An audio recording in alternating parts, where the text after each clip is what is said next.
Okay, good afternoon, everybody. Welcome. We're going to call to order this meeting of the General Policy Committee. It's May 13th, 2021. Glad to have you all with us. There's a couple modifications I want to suggest for our agenda before we move to adoption. The first is that we strike item 201060, Charter Officer Complaint Procedures. Two of our charter officers are on leave this week. And so I don't want to discuss that without all our charters being present and being able to participate. And we'll just schedule that for a future meeting when they're all available. And then second, I would like to move Fair Chance Hiring 201092 to first on the agenda. We have some outside folks that have prepared a presentation, and I don't want to keep them waiting. So do that first, and then Commissioner Ariola, don't take this personally, but I know there's also people here to talk about the American Rescue Plan and other budget stuff. So if we could move yours to last on the agenda. I would prefer going last. Okay, that's great. So we'll do, so just to recap, we'll do Fair Chance Hiring first, American Rescue Plan second, commission increments, and the other budget item, what's that called? Discussion of commission budget increments and decrements, third, and mayor's charter amendment, fourth, if that's okay with everybody. Commissioner Santos? Okay, so moved. Second, motion by Commissioner Santos, seconded by Commissioner Ward to adopt the agenda with those modifications.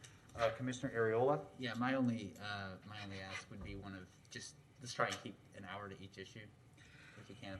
I know that's asking a lot. My friend will do the best. I could give you my word, but that's always up to us. But I fully expect and intend to make it through all four of those items by 5 o'clock today. So your optimism is okay. yeah, we'll see. I should write down my predictions and put them in a sealed envelope, and then we can open it afterwards and see if I was right. But I think we'll be fine. Okay. Anybody in the chamber wish to comment on adoption of the agenda? Okay. Who do we have with us? Adam? Bethany. Welcome. Bethany, do we have anybody calling in to speak on adoption of the agenda? No, Mayor Poe, no callers on the agenda at this time. Very good. All in favor of the motion say aye. Aye. All opposed? That motion passes unanimously with Commissioner Johnson absent. And we do expect her to join us. I think she's just running a little behind. Okay, next item on the agenda is adoption of the minutes from the April 22nd meeting. Are there any additions, correction, or a motion to approve? Second. Okay, motion by Commissioner Ward, second by Commissioner Hayes Santos to approve the minutes from April 22nd. All in favor say aye. Aye. All opposed? That motion passes unanimously with Johnson absent.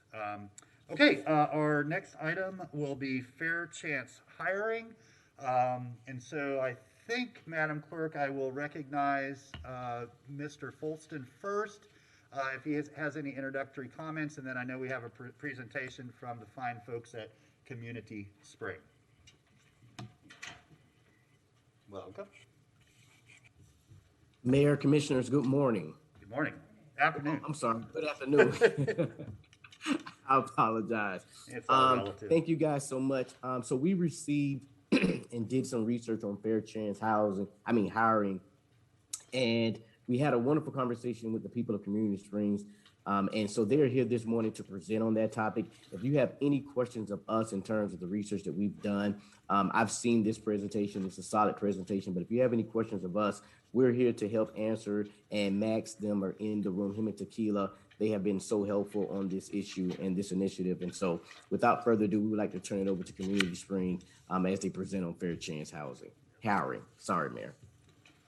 All right, thank you very much, Mr. Folson. Who do we have? Mr. Tipping? Do we have Tequila?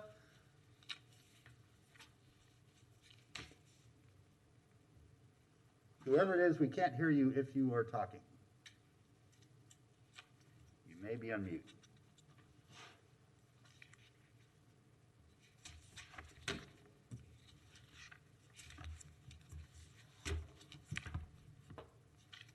Still can't hear you.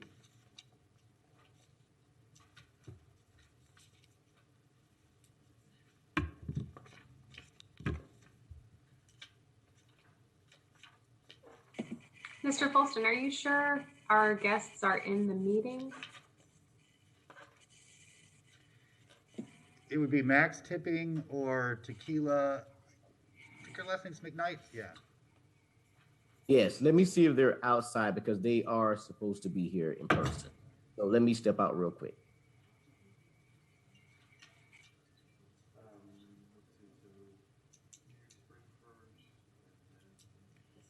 And then the two budget items. Yeah, yeah, if they're not here, we'll work with the, oh, there's Lindsay. Let me see. They might have been expecting to go later.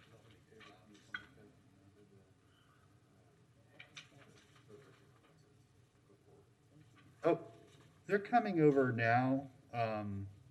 They expected to be later, so my bad, poor communication. So yeah, let's just wait. I don't think they're far away.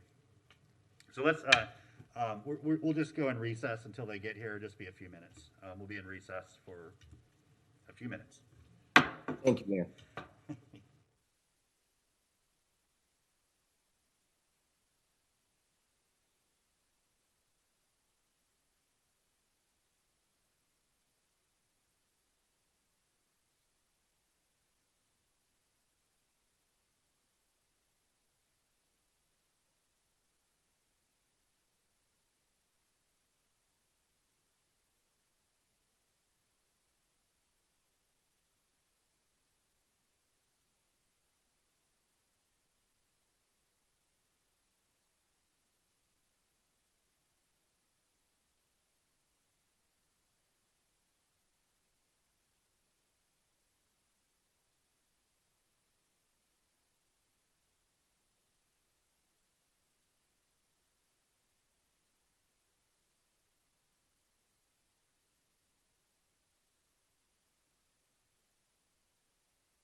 Okay, whoa, we're done with our recess, so we'll call this meeting back to order, and we'd like to welcome Max Tipping, who is with Community Spring, who will be,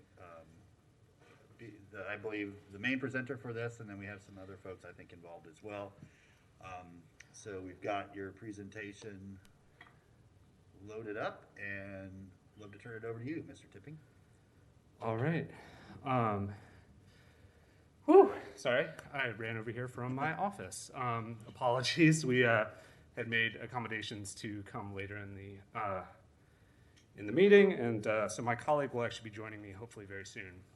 So again, my name is Max Tipping. I'm the Policy Director at Community Spring. I will be joined shortly by my colleague Tequila McKnight. And we're here today to talk about fair chance hiring. Thank you all so much for giving us a chance to talk to you today and for waiting a moment as we reorganized ourselves. Next slide, please. So some brief background on Community Spring. Community Spring is a Gainesville-based nonprofit that's focused on dismantling structural poverty while also spurring economic mobility at a grassroots level. And what that means in practice is we hire on folks in the community who have been impacted by poverty to help solve some of the systemic drivers that they identify for poverty in their communities. The systemic issue that our current fellowship class has focused on is reentry from incarceration. And so I was going to let Tequila talk about this, but I will go ahead and dive into the next slide. And she can provide additional context on the back end. So the current campaign is called Torchlighters Reentry Support. So when people come home to our community from incarceration, they face barrier after barrier to rebuilding their lives. And so that's why our fellows built and designed and launched Torchlighters Reentry Support. So Torchlighters has established a peer network that shares practical and emotional support among formerly incarcerated folks. It also works to change the narrative and end the intense stigma that folks with records face in our community. And finally, Torchlighters also seeks to ensure that folks have a fair chance at employment, which is critical to successful reentry. We've established a certification program for employers who already have fair chance hiring policies. It's also why we're here to talk to you guys today. Next slide, please.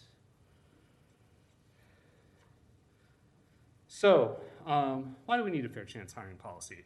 To start, the simple answer is just that folks who apply for jobs with a record are often forced to check the box that says that they have a criminal record.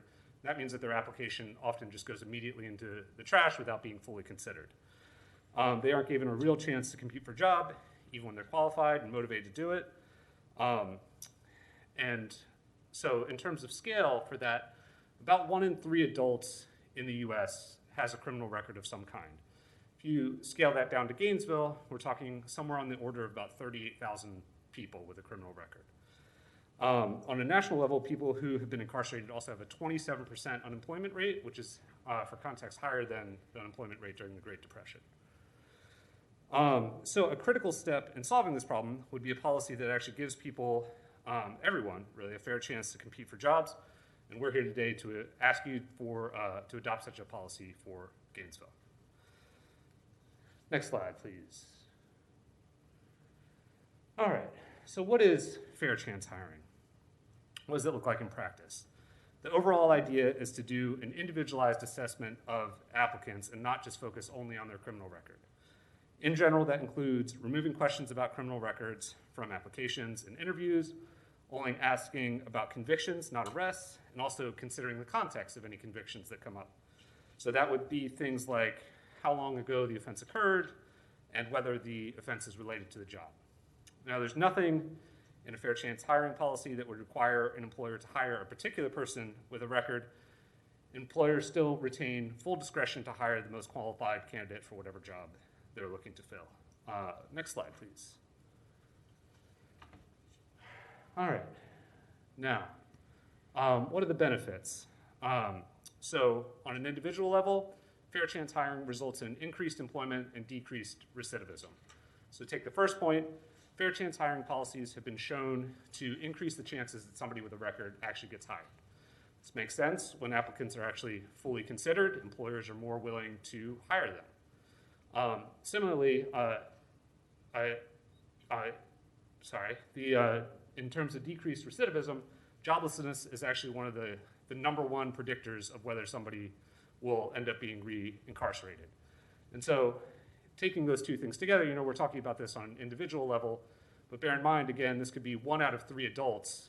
So looking at an individual level here in Gainesville, we're still talking about potentially thousands of people who would be positively impacted by this policy change. On a business level, fair chance hiring can reduce the costs by decreasing employee turnover, since research shows that people with records tend to stay in jobs longer. It also opens up a larger pool of talent for employers to recruit from. You know, there could be lots of qualified, motivated people who are able to do the job, but if you have that box on the application, you might not end up considering all the people who would be a very good fit for that position. On a community level, fair chance employment is an issue of racial equity. So in Alachua County, Black people are incarcerated at a rate 9 times higher than white people.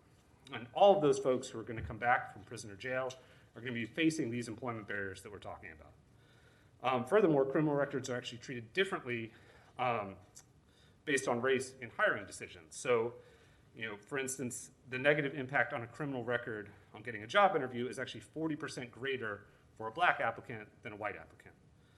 Finally, there are the increased tax receipts that come with increased employment and the decreased costs that go to just reincarcerating people. In fact, one study estimated that if you were to increase employment among people released from Florida state prisons by 50%, you would actually be saving $86 million annually just in the cost of incarceration alone. And for all these reasons, that's why yesterday, 26 community organizations submitted a letter to this commission voicing their support for a local fair chance hiring ordinance. Next slide, please. All right, so who else has these policies in place? So the map here provides a sense of the landscape nationally. There are at least 36 states and 150 localities who have some form of fair chance hiring policy related to public employment. Of those, 14 states and 20 localities have policies that extend to private employment. Now, Gainesville would be the first to take this step in the state of Florida. That's not a preemption issue, though. It's just kind of who's taking the first step. Although there was a preemption bill that was considered in the 2020 legislative session on this. In terms of models from some of these places that I think makes sense for our community to review, some of the better examples would be Austin, Texas, and Washington, D.C. Included in your backup materials is a draft fair chance hiring ordinance for your consideration. It was drafted primarily from Austin's ordinance with some aspects of DC's also pulled in. That's just kind of a starting idea for people to be able to react to. I'm happy to answer any questions on that that folks might have. Next slide, please. Davis McKnight. All right, and this is my colleague Tequila, and we're already sadly moved through the slides that Tequila's prepared to present. So maybe I'll just Yeah, jump why in. don't we go back and let her add the context, especially from the working group that went into establishing that. That'd be really helpful, I think, for all of us. So I think I kind of breezed through torchlighters and your own thoughts on this. Sorry to Hi, everyone. Sorry. Welcome. I thought that we were later on the. So I was doing something else. I'm sorry, but basically, my experience with trying to find a job after getting out of prison or having a criminal background has not been easy. Like I went from job to job, getting told no. And I'm sorry, I was running up here, so I'm out of breath. You're all good. You're good. You're good. I'm out of shape, but I mean, and I was running from job to job, and I got told no on every corner, and it was very depressing. And I didn't find any resources or anything to help me. I had to go through it alone. And so it's an issue. And I'm not the only one. There are so many other people that can tell you the same thing.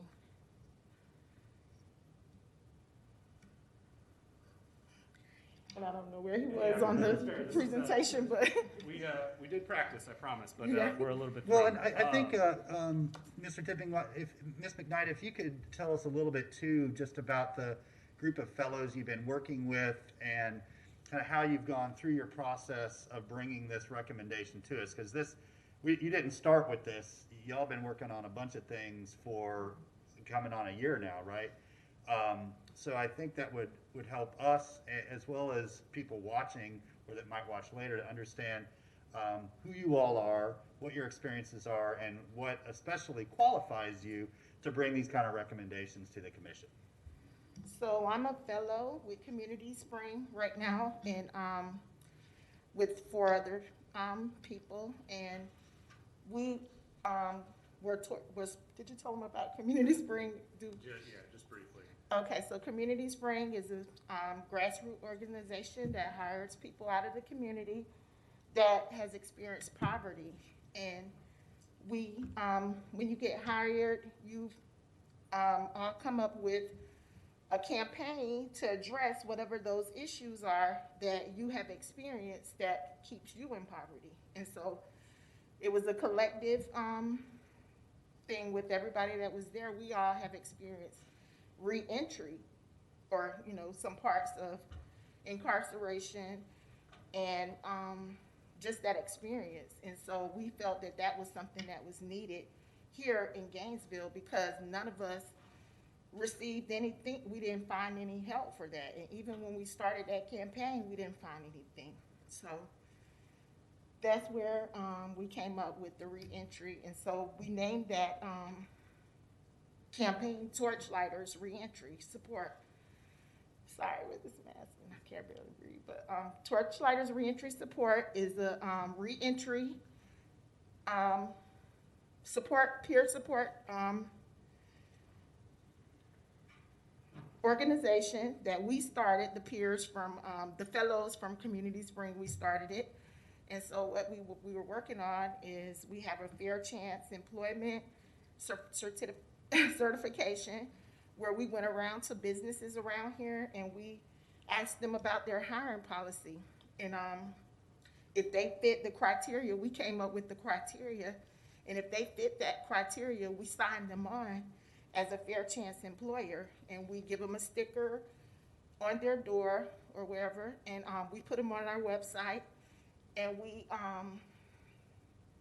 highlight those businesses on Facebook, and we just tell people, when they contact us. So we have people that we also send mail to people that's coming out of prison or jail to here in Gainesville, and let them know about Torchlighters. And so when they get out, they contact us for those resources, and we connect those people with those resources. And we tell them about, those people that are hiring, those jobs that are fair chance employers. And we also, when the pandemic happened, we had to change from reentry, and we started doing CS Direct, where we got people in the community to donate money to people that were less fortunate, because we did a survey showing that those people are the most affected when something like that crisis happened, when the pandemic happened. And so,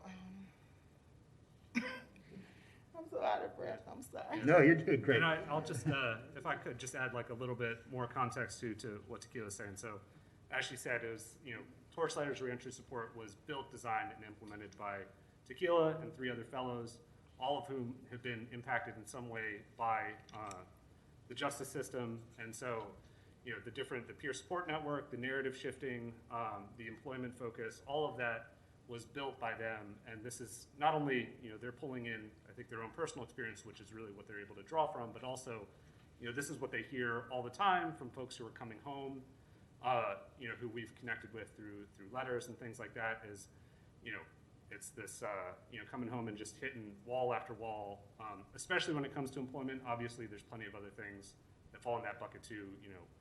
Housing comes to mind. But, what we hear over and over is, you're not going to be able to get housing if you can't get a job to be able to pay for it. And so this is one of the kind of an initial key step, which is why it kind of got elevated to such a key issue that everybody wanted to focus on. Right on, yes, very helpful, especially your perspective, Ms. McKnight, because I think something that adds such value to this is that it was designed by the people directly affected by the system, you know, so you're coming to us with recommendations to dismantle those barriers that you have experienced. It's helpful to, I think, me at least, I'm sure everybody, to hear that. Commissioner Johnson? Thanks, Mayor. I'm so appreciative of the work that you all are doing in the community. You all are absolutely one of my favorite nonprofits out there. We desperately need you and the work that you've done. So thank you for all that you've been doing. I would love to know, Tequila or Ms. McKnight, what has the reception been in the community about the fair hiring? Have businesses been receptive? Have there businesses that have not been? And what's like the general word on the street out there about it? It seems that everybody's supportive and that they're saying that it's needed for a while now. It's been needed, yeah. Okay. And that change is needed. Has there, and you don't have to necessarily call anybody out, but are there any, have you gotten any kind of negative feedback or not a good reception when you've reached out to folks saying that they don't want to be a part of it? I have not. Fantastic. That's exactly what I want to hear. Thank you.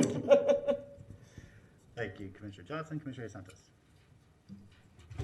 Thank you, Mayor, and thank you all for being here. I'm supportive of us moving forward the ordinance. I just have one question on preemptions. It seems like very much it's something the state legislature wants to preempt or will preempt, and have they tried? Do you know if they've filed any bills or anything like that, or if it currently is preempted in some sense? So, you know, the only thing we've been able to find was a bill that was considered in the 2020, so not this past one, but the previous legislative session, that would have preempted, you know, exactly this kind of fair chance hiring policy.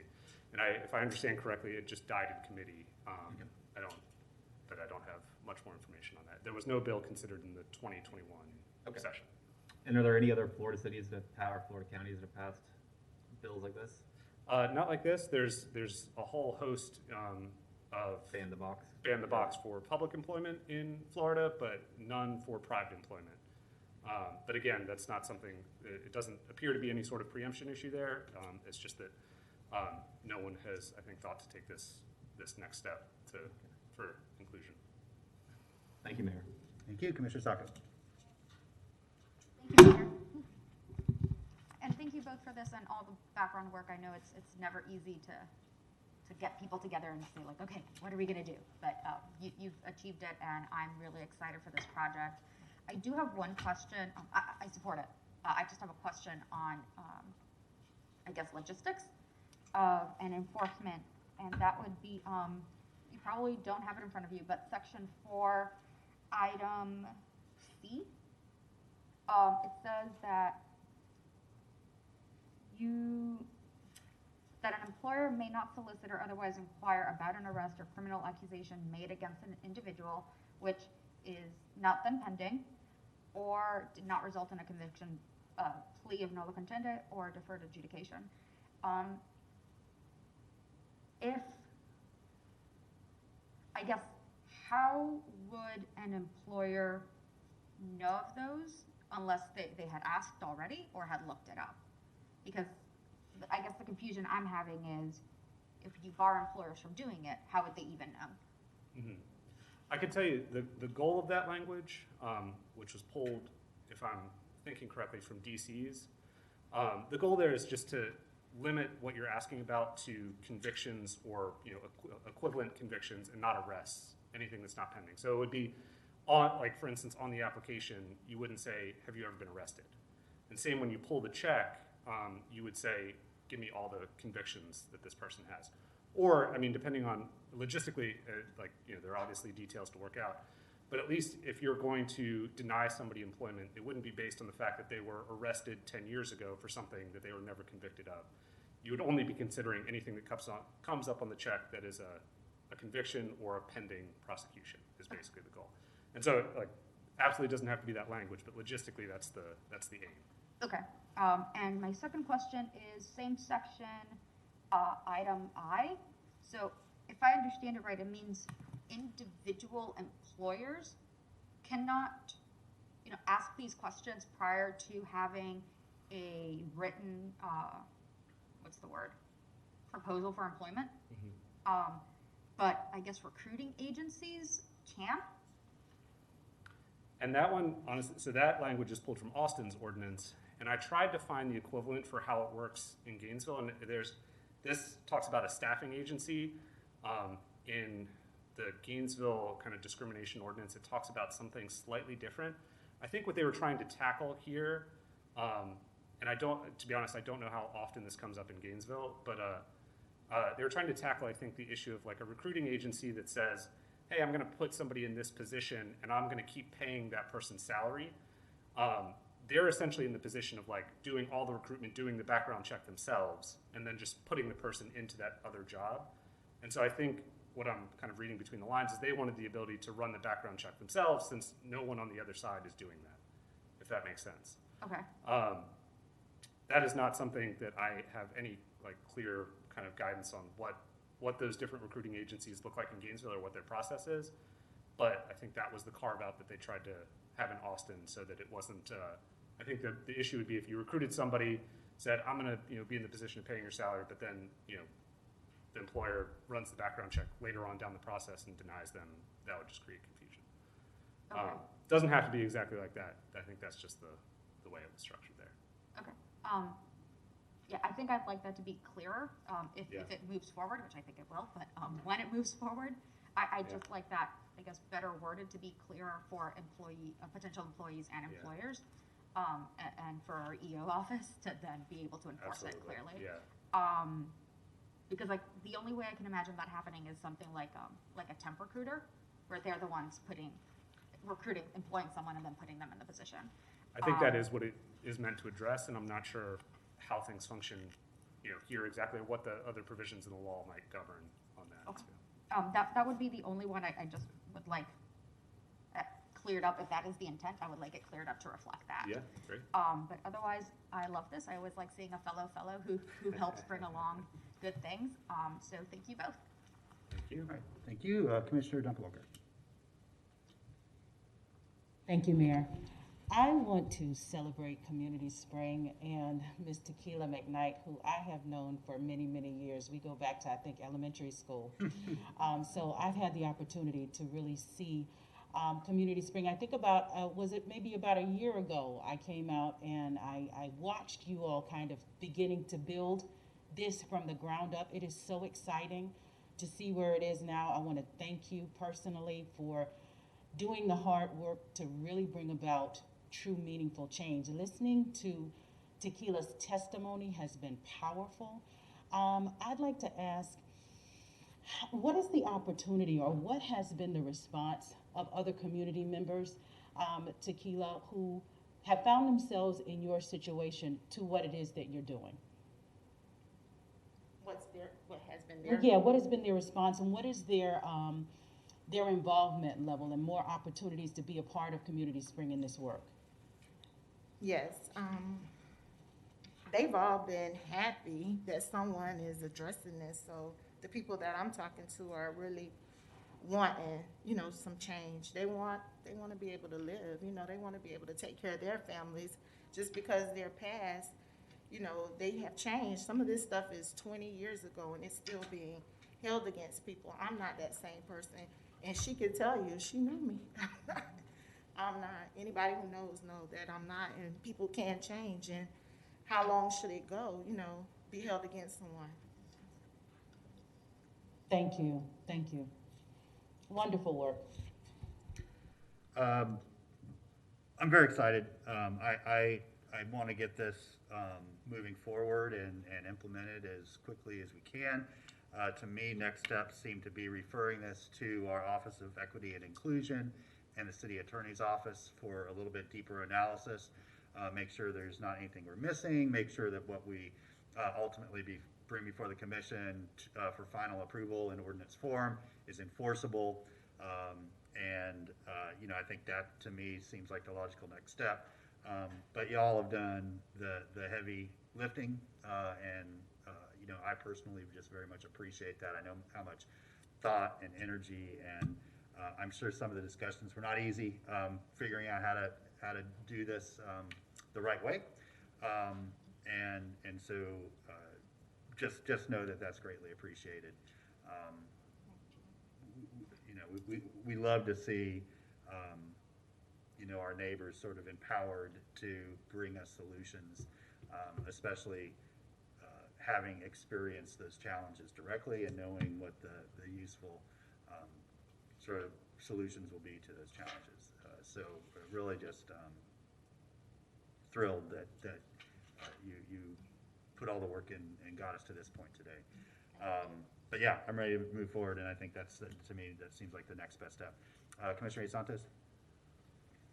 Thank you, Mayor. And just to Commissioner Saka's question, there are like some leasing employees and stuff like that. It's not, I've been a part of it here in Gainesville, but it's been mainly in like hard to fill positions. And I think probably one of the reasons why in Austin, stuff like that, is in the tech industry, it's very common to have that where people go work in somewhere else and they're working for their company. And, but it's not, I don't think it's common here. I'd like to move that we ask staff to come back with a fair chance hiring ordinance. Okay, motion and second that we move forward, refer this to staff for analysis, and then to bring it back to the full city commission. The motion was by Santos, second by Sacco. We will now open it up for public comment. If y'all want to just make yourself comfortable, and we'll alternate as we usually do between in person and virtual. So yeah, our first, actually, Phil, we'll start online. So Bethany, if there's anybody that you have on the line that would like to speak to this item. We do, Mayor Poe. Thank you so much. I'm calling. Oh, sorry about that. Mayor Poe, we do have a caller on the line, Wendy Noon. Wendy, if you're ready, you may go ahead. Thank you so much. Thank you so much. I'm calling the City Commission because we're talking about development and hiring people to develop Gainesville, Alachua County, something that the Chamber of Commerce is investing in, that we really need the entire community of Gainesville to give feedback on where they want this developed, and do they approve of whatever the development is it fitting into the area that they want. And it's very important that the people who are paying for it and who will be living with it get also to build it and develop it. And that goes into your, the education compound is, we should have brought that internet in every home so that career in a year, the people who could get career in a year and be certified to do the development in Gainesville, which is their home forever. And need to be skilled at. So some development in education and internet in every home by the Chamber of Commerce and can afford it. The development should be really beautiful, and the people would be very happy. Of course, they would approve it, and they would also be developing it, building it with a certified skills. And the last thing, if we want people to be healthy, we need health care for all, and that's even after the vaccine. If there's a response or a reaction to the vaccine, people need medical help constantly. So more than big buildings, that is leading trees being taken out, and all of the development and celebration is empty. There is totally nobody living from Archer to Celebration. There's nobody living there, but 10,000 trees have been pulled, and I don't know where these trees have been replanted. Maybe you can, let me know. But the air is getting worse. It's getting less and less healthy. It's very, very dangerous. The streets, instead of there's 4 lanes, instead of being 2 and 2 going in each direction, it's 3 going in one direction and 1 going the other. I see this over and over and over again. It totally confuses the drivers.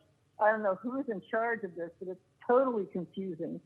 So starting with, the plan for development should be agreed upon by the people, and the people should be trained with certified skills to develop their community. It's their community, for God's sakes. And if the Chamber of Commerce wants in, they should be developing it with the people and for the people. And thank you for your time. Okay, just to remind folks, I came in late to that caller, but we're speaking on the fair chance hiring proposed ordinance. There's a motion on the floor to advance that to staff for analysis. So we'll go to anybody in the chamber that wishes to speak to the motion. Shepherd? Oops, sorry about that. All right. My name's Don Shepard. I'm People's Representatives now, and I've been out there talking to the people, and this here, I feel, would be a very helpful tool to be able to help homeless people and help people who don't have jobs to get jobs, and being also in addition to our hiring processes we have here in Gainesville.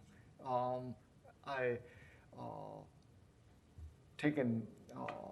pat this young lady on the back for being brave enough to come before the audience of America and the people of the city of Gainesville and to announce what she had announced and to be humble enough, as Mrs. Johnson had mentioned, to be humble enough to come here and produce this and to help people in the manner in which she has and he has, the gentleman here.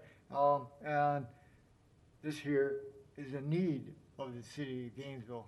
So I hope you commissioners vote positively on this and look into how we can get this started as soon as possible. Thank you. Thank you, Mr. Shepard. Hey, Bethany, back over to you. If we could just remind callers that we're speaking on the motion to move forward with the Fair Chance Hiring Ordinance.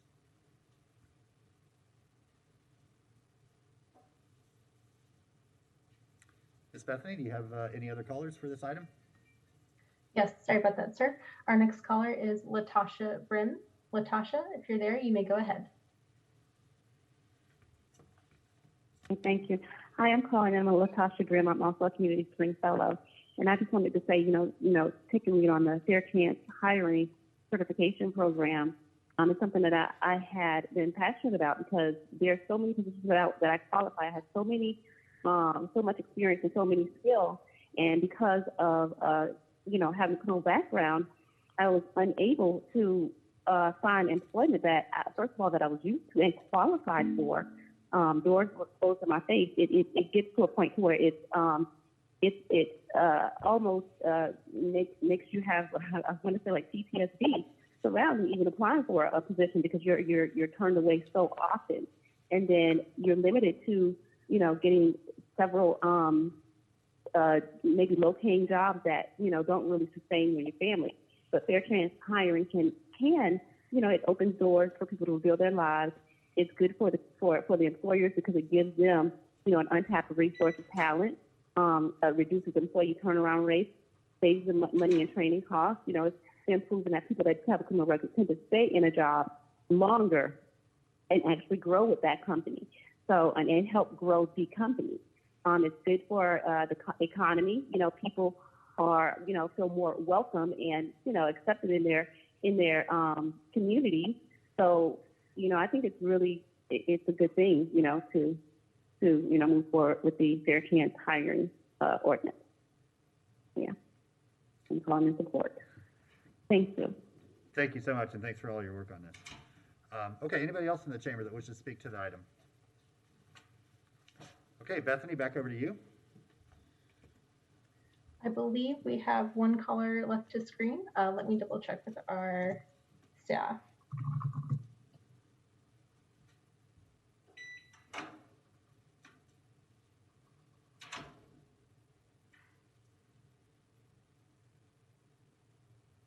Sorry for the wait. I think we're just getting a name. All right, we do have another speaker, Fran Ricardo. Mute off.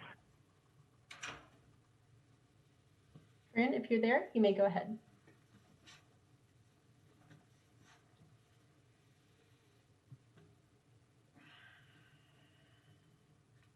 Fran Ricardo, are you there? Fran Ricardo. Yes, I am. You may go ahead. Good afternoon. Thank you so much for taking my call. Good afternoon. Thank you for taking my call. I just wanted to encourage you to support the Fair Chance hiring program. Back in 1970, my husband and I had the amazing opportunity to assist many people that were released from Rayford, and we collaborated with many business people and were able to get them jobs. And it was just an amazing program to see people accepted and to get employment. So I hope that you all work with the local businesses and the chamber to pursue this program. Thank you. All right, thank you, Ms. Ricardo. Anybody else, Bethany? We do have one additional caller on the line if you'd like to take that one now. That's fine, yes. We have not gotten a name, but with the caller number ending in 8968, please introduce yourself and let us know if you are speaking on the Fair Chance hiring agenda item.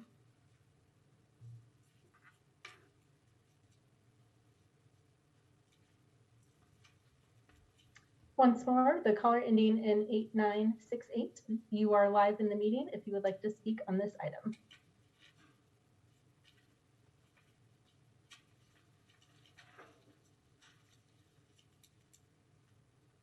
All right, sorry about that. We're not getting any audio. I will turn it back to you. Okay, thank you. Again, thanks for all the work on this. We'll stay in connection and contact with y'all as this kind of moves through our staff analysis process. And then this will come back before the commission once that's done, and we'll get it in ordinance form.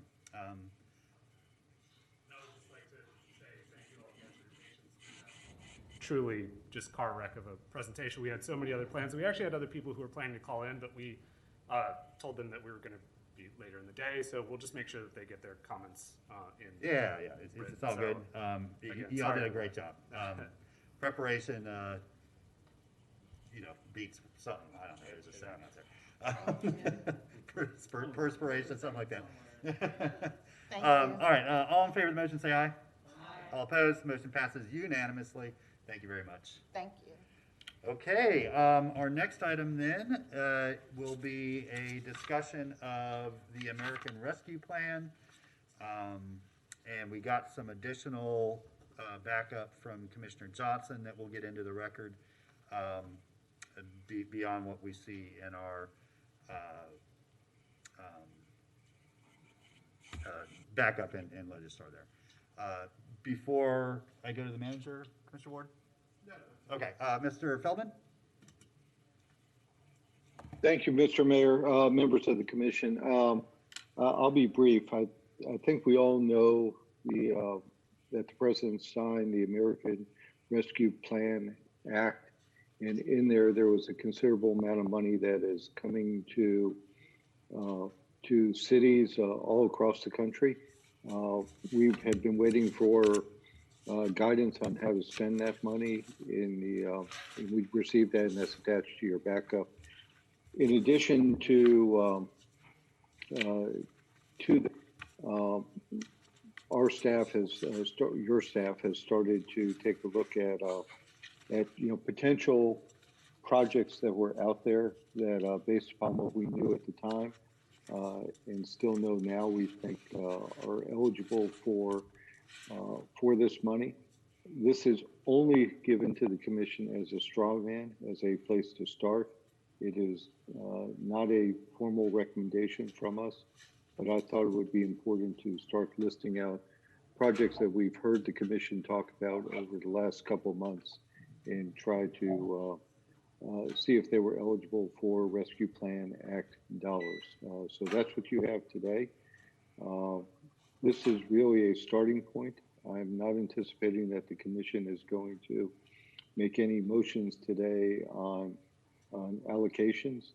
When we do receive the money, it will go into a special revenue fund and then can be appropriated through budget amendments as projects become more formalized and defined. So with that, Mayor, I'll hand it back to you. Okay, thank you very much. So let's start with Commissioner Ward.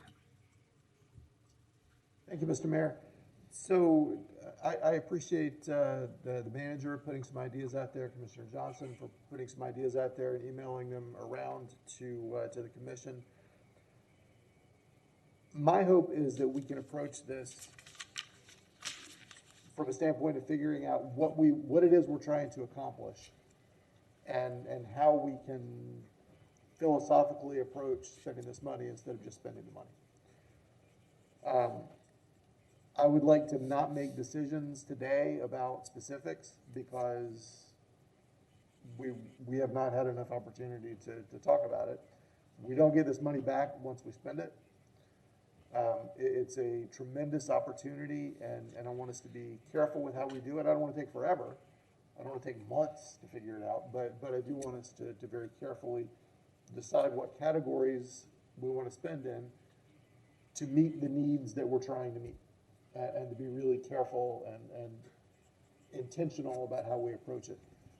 Toward that end, I have kind of 4 categories, 2 broad categories, and then a category within each of those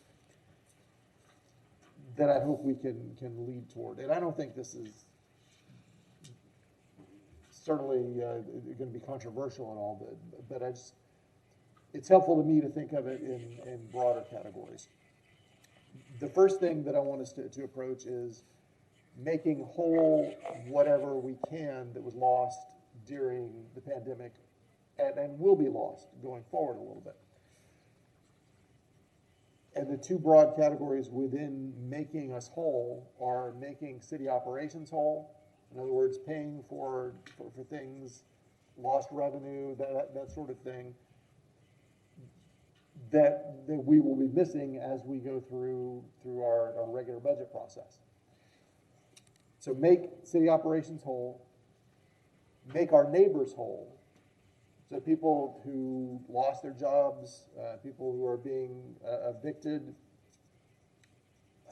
illegally at this point and going forward unfairly, help them not be evicted, help them, have a place to live so that we stop that problem before it gets worse. Help people pay their utility bills that were impacted by COVID. So category 1 is make city operations and our neighbors whole. Category 2 would be to invest going forward. And again, split that between city operations, whether that's general government, or I want to explore how we might do a little bit of that with GRU as well. Make investments in our community that are physical, real, things you can touch and see, and also invest in our neighbors going forward.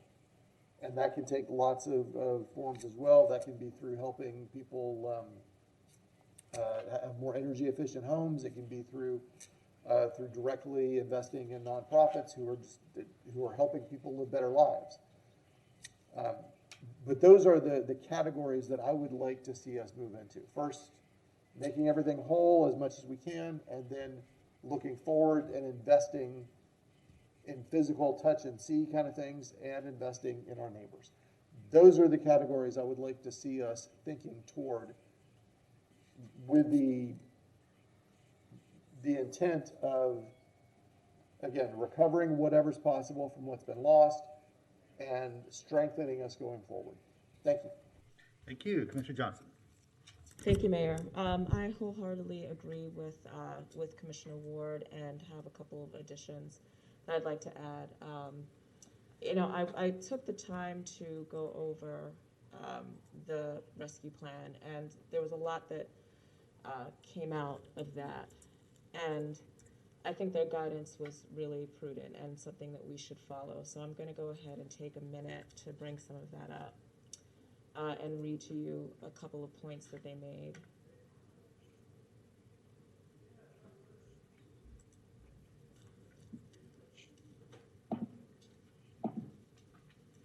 You know what, you can actually go to the next person. Okay. Just put your light back on just so I don't forget you. I know you'd help me one way or the other. I've been known to. Commissioner Ariola. Thank you, Mr. Mayor. So I want to try and put into context what I believe the American Rescue Plan is going to be for this country, and what I hope it will be for our city and our county.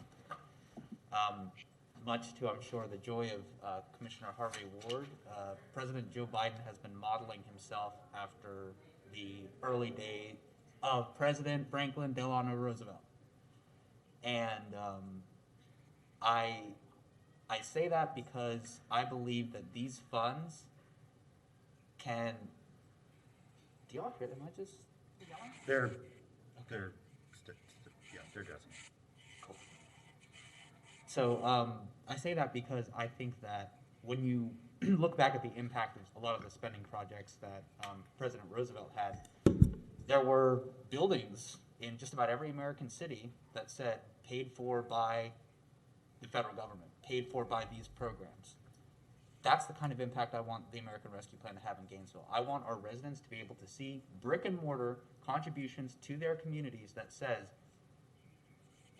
funded in part by the American Rescue Plan. I want them to see that impact in their community, and we have a list of projects of which we do not have identified funds where this could go directly towards.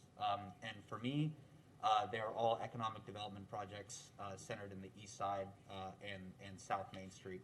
So number one, we talked just this past month about repurposing Fire Station 1 without having those dedicated funds. I think this would be a perfect opportunity. It's a one-time expense. We wouldn't have to recur that. Once the university program enters that building, they're operating the costs.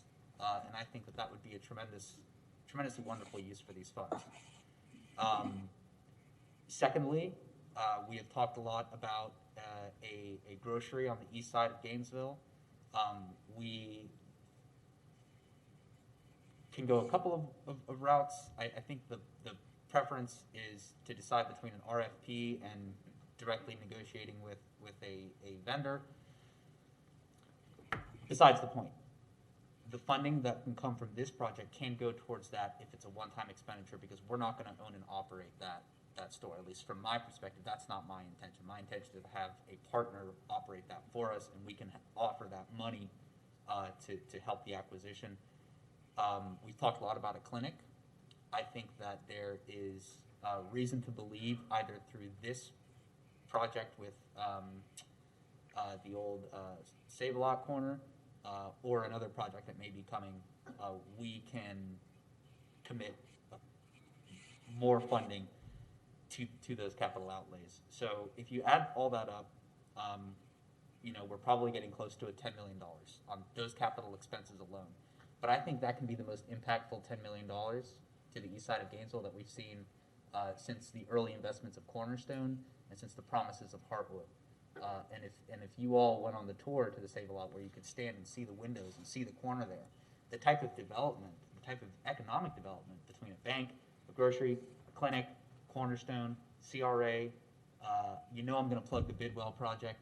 All of these things are going to work in concert together to really create the kind of development that everywhere else in the city and the county is going to be jealous of because of how fantastic it is. So I am in agreement that first and foremost the funds should be to recover lost costs and revenue replacement, and we have those estimates, and I see that from the general government.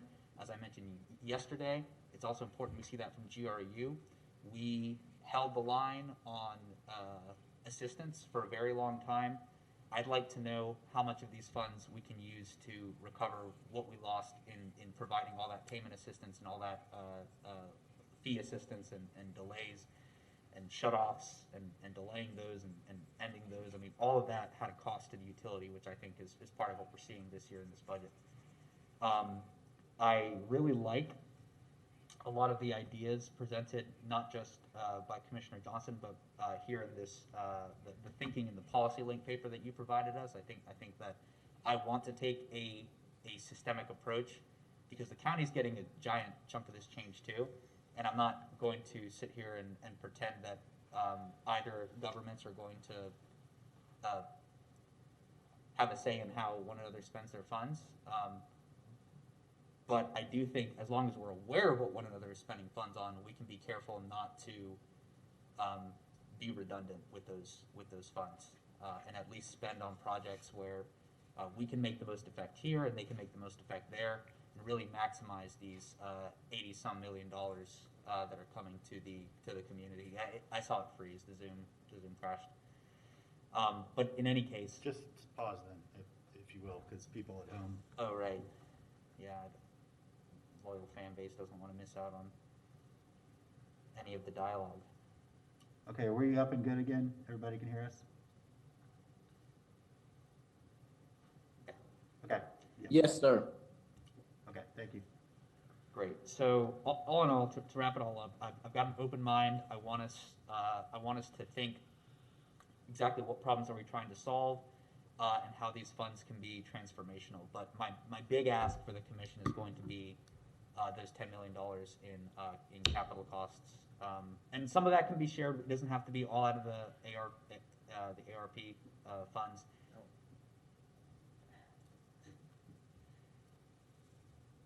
I think we're still going. I think, yeah.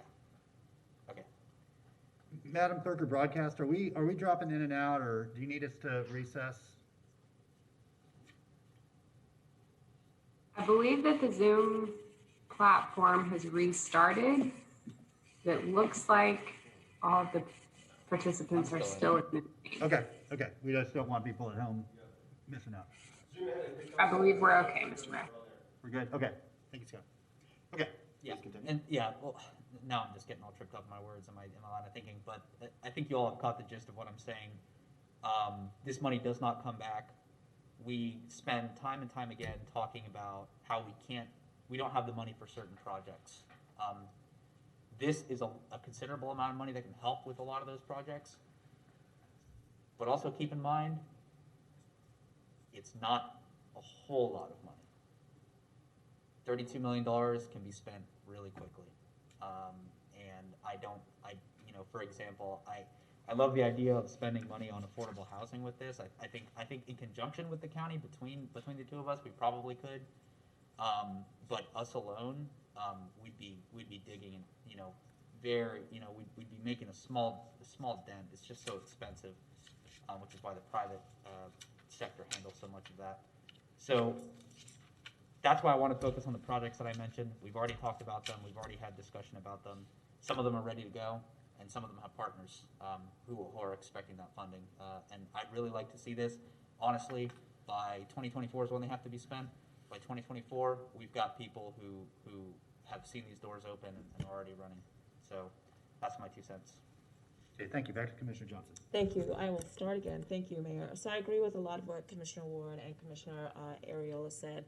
I think this is an incredible opportunity that we have in front of us, and I'm most concerned about, not even concerned, what I'd like to see is a framework for how we are making these decisions, so that it's not the Hunger Games between the 7 of us. We come up with an actual plan. We come up with criteria. We come up with a way that we are going to make these decisions. So, if there's anything that we come out of after this meeting, it is, to me, it should be, well, how are we going to make these decisions? What direction are we going to provide to our staff to help us figure out how we're going to, best utilize this money? So, with that, I believe there needs to be a very clear and transparent decision-making process, and also information sharing process, making sure that everybody's getting the same information at the same time. I think there should be a criteria or scorecard for decision-making, and I think we need also, this isn't necessarily just about us, right? Like, it's about how we are serving our community. So I absolutely believe that there also needs to be some element of community engagement, community involvement with some of this.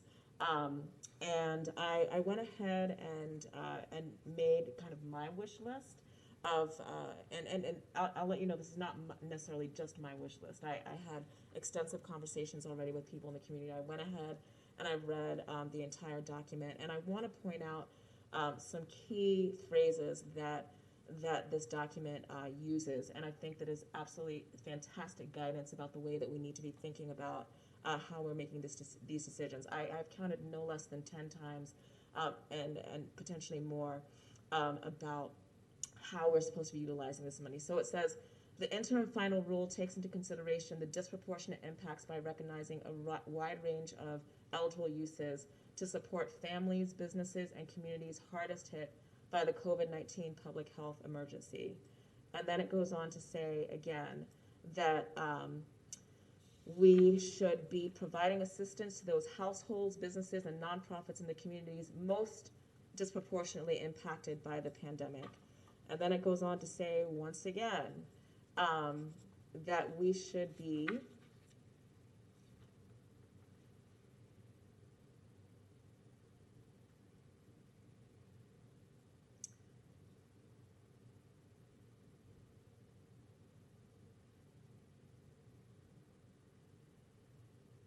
thanks for bearing with me there. Lots of notes here.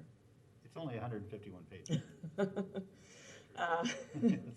While there has been a negative economic impact resulting from the public health emergency, states, local, and tribal governments have broad latitude to choose whether or not how to use the fiscal recovery funds to respond to and adjust to negative economic impact.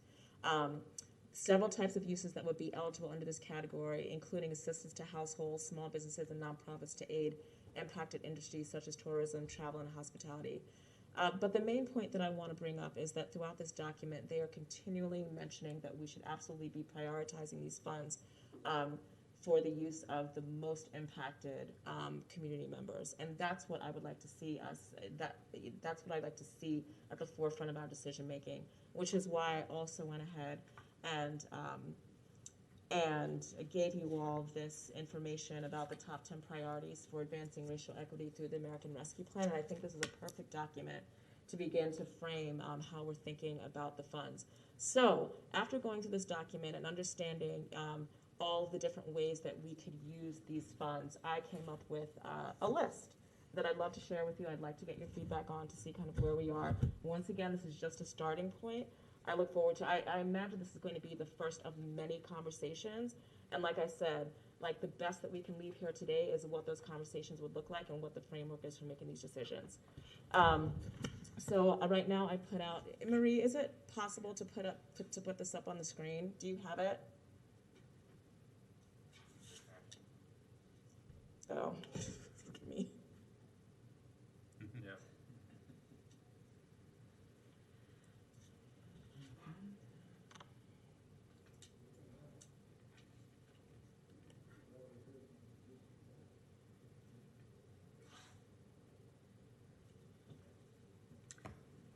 My computer's not charging.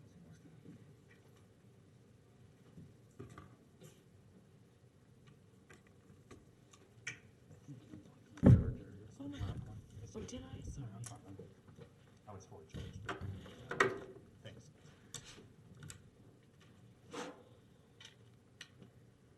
Is that broadcast or off? It's not us. Scott said it's Zoom's having hiccup, but we'll just have to see.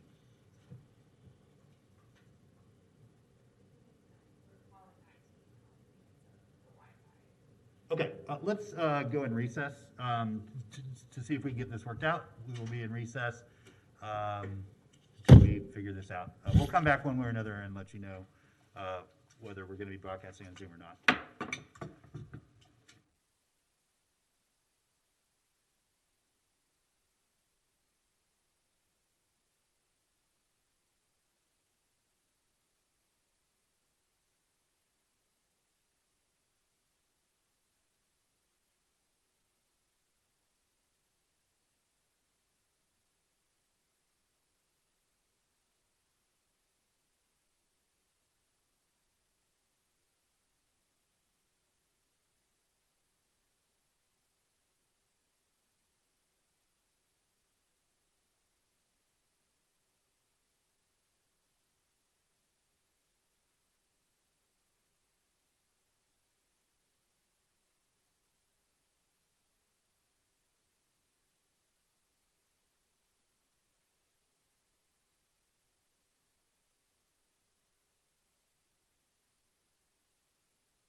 welcome back. We're going to call this meeting back to order. So if you're watching on Channel 12, there's a network issue, actual system-wide. One of the switches we think failed. Forgive my lack of correct terminology, but one of our internet switches failed. So we're going to try to continue this meeting. We will still be broadcasting on Channel 12. This will still be recorded so people can go back and watch it. I believe, Mr. Feldman, correct me if I'm wrong, this will still be going on Facebook as well, Facebook Live. And then we will be able to take public comment through the phone-in line. And Raul, can you give me that number, and I'll try to repeat it as well. I know we'll be able to put it up on screen.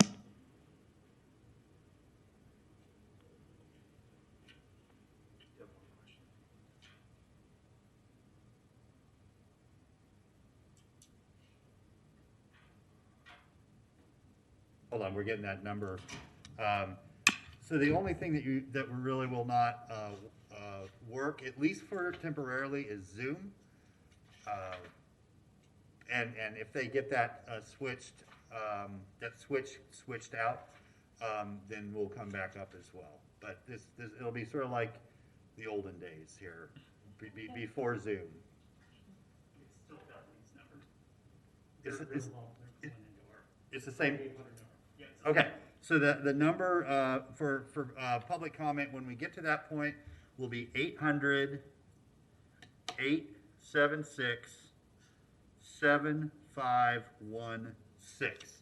Again, public comment line 800-876-7516. Call in. It'll be the same as if you were calling in before.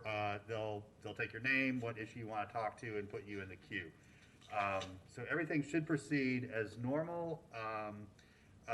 We will get our staff down here in the chamber to be able to answer questions. And before we get back to Commissioner Johnson, Commissioner Hayes-Santos, you had one question? Yeah, are we streaming on our website too, or is that that's down as well? Yeah, the website's down. Zoom is down. That's all kind of part of the same thing. But Facebook Live is streaming, and Channel 12. And again, this entire meeting will be recorded and replayed or available to watch on our website once it's back up. All good? Website is down, yeah. So we apologize for that, but we have a lot of business to take care of, and we do have all our commissioners here, as well as members of the public in chambers, and so we're going to continue with our meeting. With that, Commissioner Johnson, you were about to give us your wish list, Yes. as you called it. Yes, and this is, Marie, is that possible to do that anymore? I guess it's not through. I think probably not. But I think we could use the doc cam if we wanted to do that. Okay. Yep. Just go over there.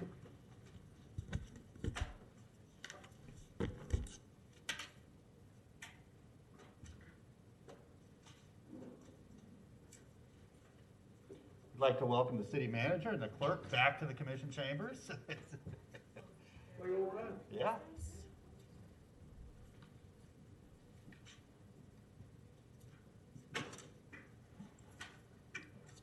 Yeah, if you just leave it, they'll figure it out. All right.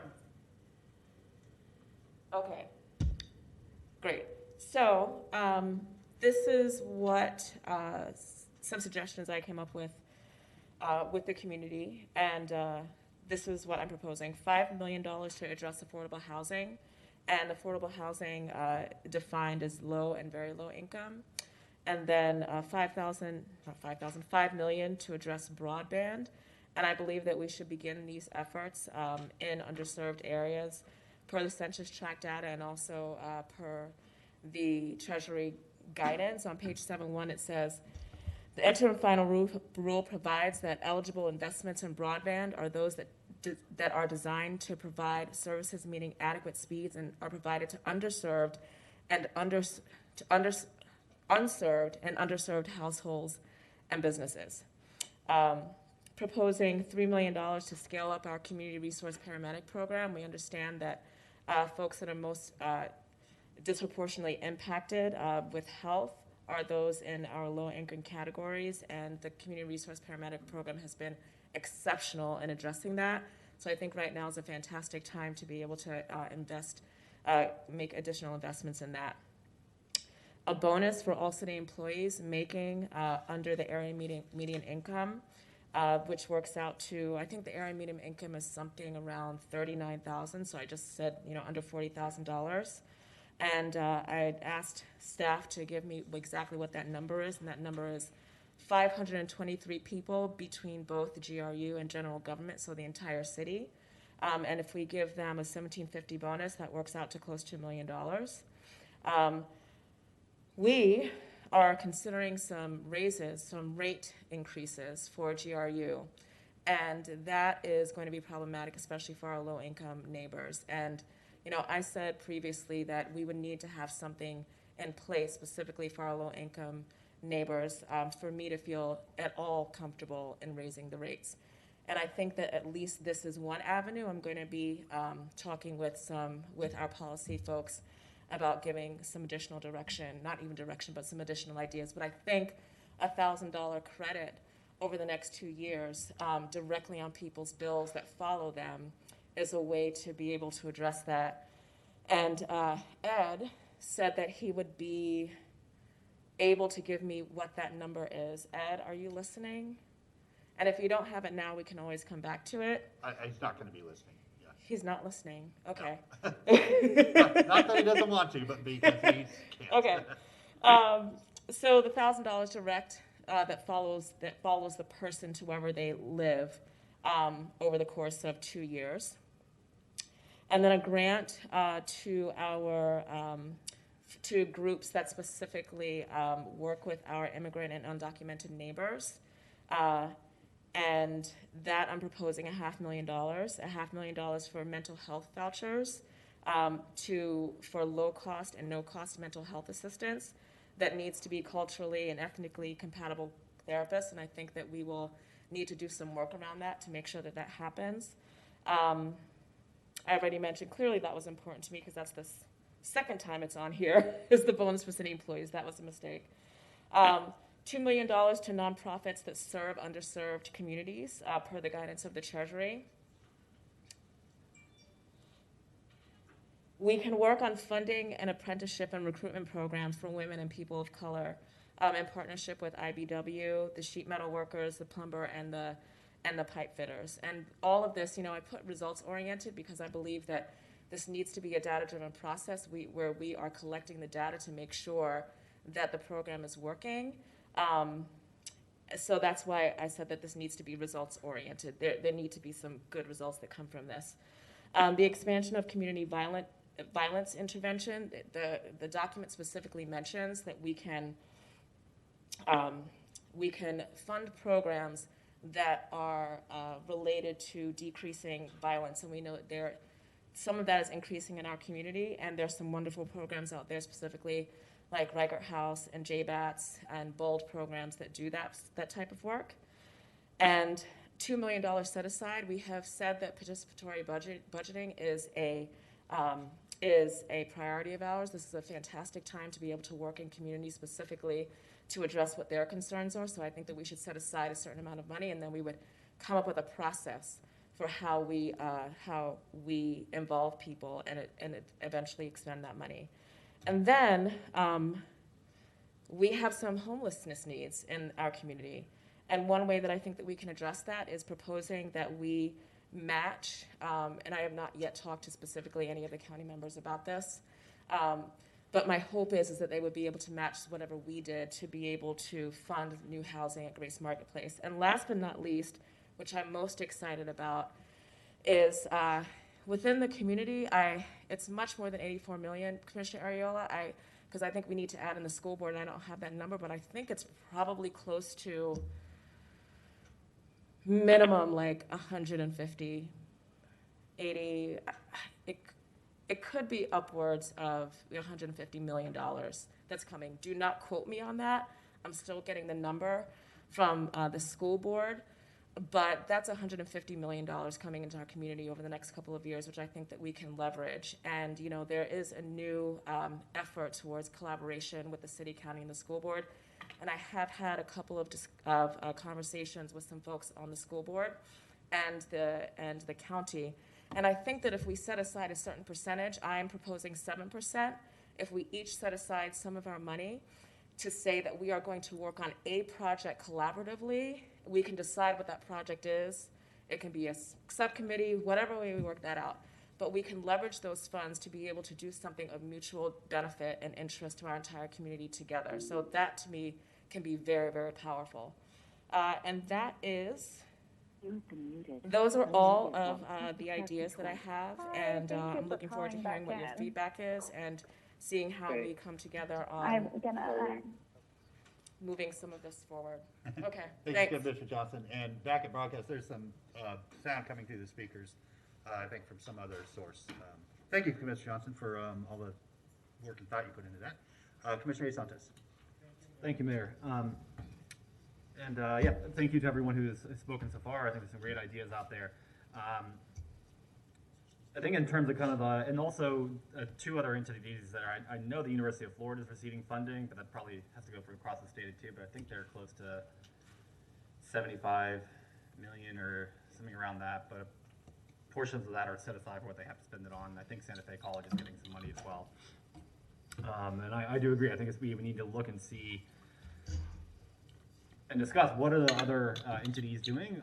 We need to make sure we don't do duplication of the same thing too. I think that's something that we need to make sure that we are coordinating at least on that portion.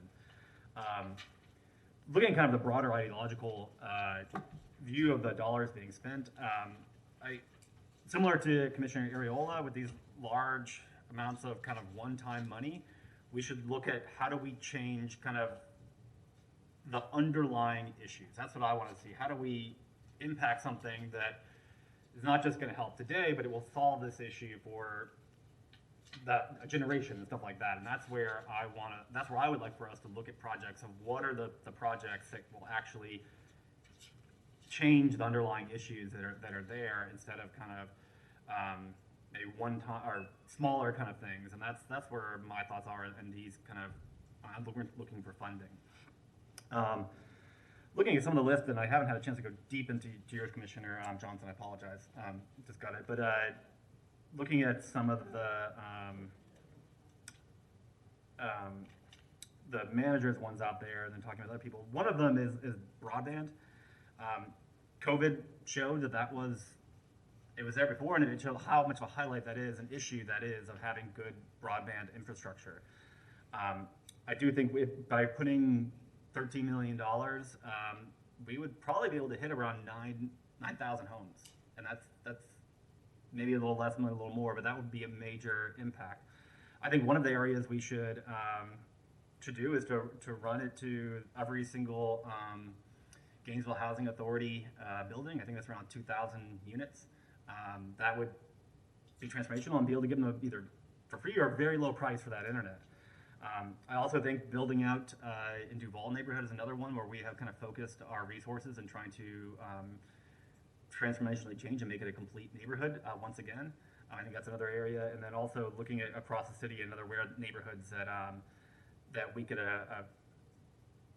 efficiently and cheaply run it out there and get it to people's homes and be able to get them a cheap, very cheap price for internet. When you take out the infrastructure costs, you don't pay for those up front, you could probably run gigabit internet for like $20 a month. And then also the federal government has a $50 a month kind of subsidy that probably be around for a little while. It's a significant amount of money that could be used too. Let's see. The other thing about broadband is it does bring in revenue too. It's not just a kind of expense, but it's something that's self-sustaining and it brings in revenue, which we are, in our budget discussions, we are struggling in. Looking at some of the other ones, I do on the rental and utility assistance, I like to get a better idea. I know the county, I think, still has some money, and the state just launched a program a couple weeks ago, I believe, and I don't know how many dollars are in that. I would like to get an idea of what are those programs, how much money is being allocated for those, so we don't double up on the same programs that may already be out there. On Southwest First Avenue, I think that's a project that we should do. Downtown has struggled, and the businesses downtown struggle more than anywhere else in the city. And I think by creating create a public spaces where people can be, I think it would be transformational and would change our downtown very much so, and something we need to do. Yeah, I don't think we need to make a final decision today. One question on the landlord, not a question, one kind of statement on landlord mitigation grants. If we did with that, I would want to make sure that we put a freeze on rent or a cap on how much it go up every year. I think that'd be important if we did decide to go down that path, because they're. And then one other question just on the community paramedic capital. From our budget discussions, it doesn't sound like we want to add very much, but putting in capital, there's a lot of people that have to come. There's other ongoing costs of actually having the people who will work and be a part of the paramedic program if we did fill up that capital. I don't know what that dollar amount is, but I don't want us just to put money towards capital that we're not going to fund with actual people to be able to drive around the vehicles or be able to provide the services, and we're talking about budget decrements at the city government, so I don't know if that's possible or not. That's kind of where I am. Thank you, Mayor. Thank you, Commissioner Sacco. Mr. Mayor, sorry, I got crowded up here. So I guess I'll work backwards. I agree with Commissioner Hayes Santos on the CRP that it would be good to make those capital investments because they would be good for years, if not a decade plus. But we do have to also consider that we don't, I guess, build out more than we can provide personnel for. So I think on those expansions, which I fully support, they just have to be well balanced with staffing. But I support putting a significant amount of money towards the CRP because it has proven itself to be one of the best, if not the best program that the city offers. I agree with the landlord mitigation issue that if we do, provide assistance for landlords to fix up their houses, to make them safer or more accessible for our neighbors, it has to come on a condition that they can't just raise rent or move people out because now the house is worth more given the upgrades. I agree that we should invest in the broadband issue. I kind of like the way, it's the last page I had on my iPad, so I still have what the manager wrote. I do agree with the breakdown of putting 3 million and then 10 million, because that would give us time to see if the Federal Infrastructure Act comes forward, and that could provide more money for that. So investing small in it and then saving the bulk of it for the second year gives us the opportunity to wait out the infrastructure policy that the feds are trying to move forward. So I think that is a good way to do it. And then if we do get that money from the feds in a year or so, we can reassign that 10 million without having put it all up front. Because this gives us, I think, more wiggle room than the Infrastructure Act would.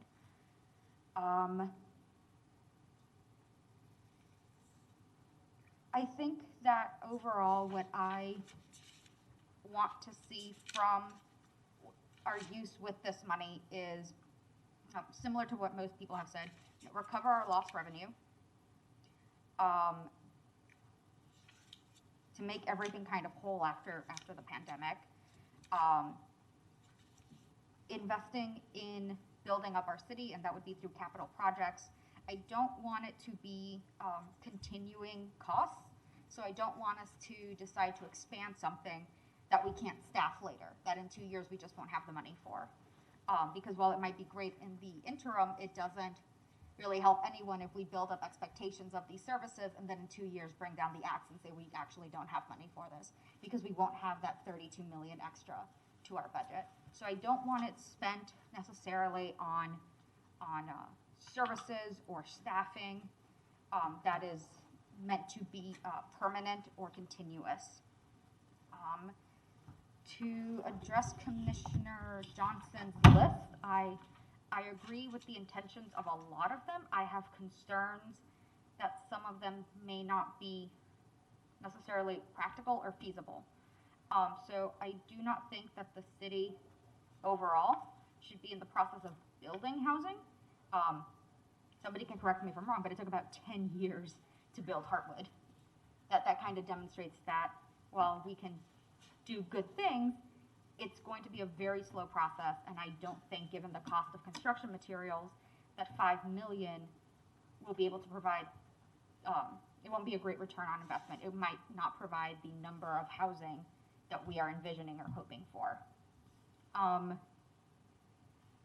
As for the bonus for city employees, I like the idea, although I don't think we are allowed to do it by Florida statute. Their statute, let's see, Chapter 215, Section 425 provides conditions for providing bonuses, and it would essentially require, let's see, base the award of a bonus on work performance, describe the performance standards and evaluation process by which a bonus will be awarded. So we can't do it retroactively for work in this past year. It has to be for something going forward. And notify all employees of the policy, ordinance, or rule or resolution before the beginning of the evaluation period on which the bonuses will be based. So I would love to reward the folks who, put their all on the line in the last year and were frontline workers, but consider all employees for the bonus. So it would make it difficult to compensate. It's impossible to compensate exclusively those workers who were on the front line the past year. And it would have to be based on an evaluation of metrics that we have to produce and put out and inform all our employees, and then have an evaluation period going forward. So it's not necessarily impossible. It just is very difficult to do within the merit of the statute. And if Dan's still around, he can correct me if I'm wrong. But I do think that would put, I forget this, it would just put what's the word? I'm trying to think of a mechanical term, but never mind. Throwing a monkey wrench in things, there it is. And that just might not be possible, although I do like the intent behind it. Now, because I have Ed here, the GRU credit, I had previously asked for kind of a rough number of an estimate of those families or households that are in payment plans or have had to defer their payment for reasons since March 2020. And so I think that might be a more direct way of making GRU whole and making those neighbors, relieving them of that burden that they just will probably never be able to catch up to. I do like the idea of having a potential credit going forward, because folks might still be out of a job, might still be in financial difficulty for the next year or two. So I do like that portion of having it, for the next 2 years, having a potential credit to offset continuing financial troubles resulting from the pandemic. I like the allocation to the Rural Women's Health Project and the Human Rights Coalition. I like the intent of the mental health vouchers. I just don't know how it would operate, and if somebody from staff can give me a better idea of how the logistics of that would run. I do like the intent of it, and the guidelines did kind of carve out a separate section in health for mental health, which I think we should take that seriously, and it has been a very traumatic year and change for everyone, one way or another. Oops, sorry. Yeah, so things like the expansion of community violence intervention, I think that would go on to be kind of a continuous cost or a staffing cost, which is, I'm just generally not in favor of that one, because I don't want to build up a program that then gets shut down in 2 years when we no longer have funds for it.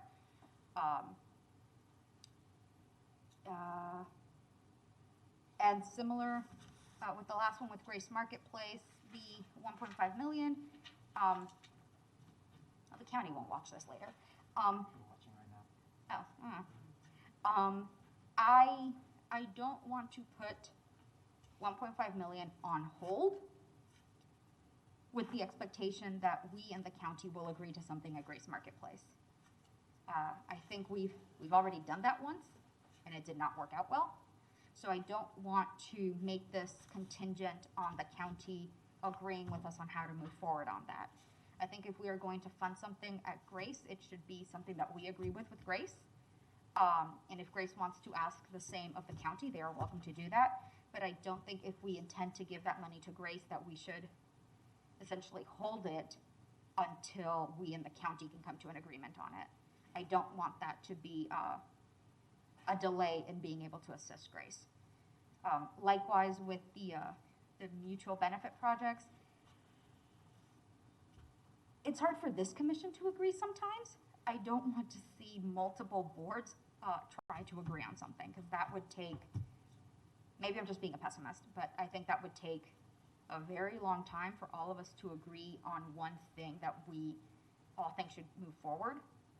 And so I'm hesitant to even try that, because that would hold up 7% of the money we have, which would not allow us to do some other projects while we collaborate / argue with other boards. And I'm sure we could probably come to some agreement eventually, but in the meantime, we aren't serving the community. And we have a limited time to really put this money into effect. But otherwise, I think I hit all my points. Yeah, thank you. Thank you, Commissioner Ward. Thank you, Mr. Mayor. Again, I want us to be, I would like us to be careful with lobbying for specific projects. That said, nobody's going to be surprised when I talk about transit here. I think transit is something that absolutely, improving our transit structure does a couple of things for us. It reaches out to people who need help. It's an opportunity for people to move around our community in ways that they couldn't if they don't have a car or gas to put in that car.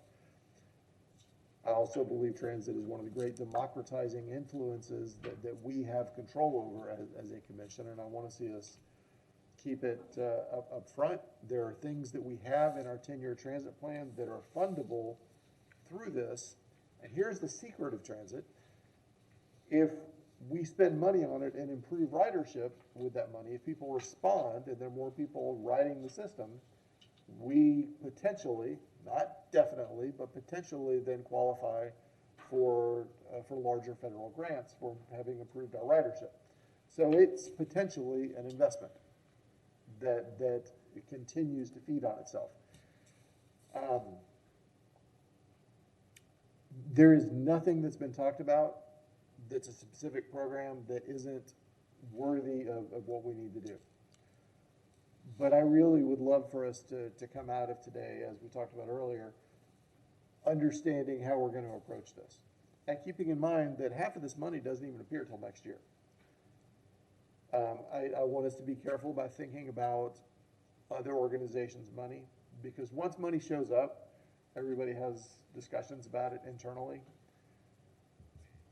I would hate for someone to watch this and hear us talking about a specific project and think, hey, that's going to get done. And then 2 months from now, when it doesn't get done, whatever it is, wonder how come it got killed. So my hope today is that we can work on process. I don't even think we should definitely agree on process today, because we have not discussed it as a group.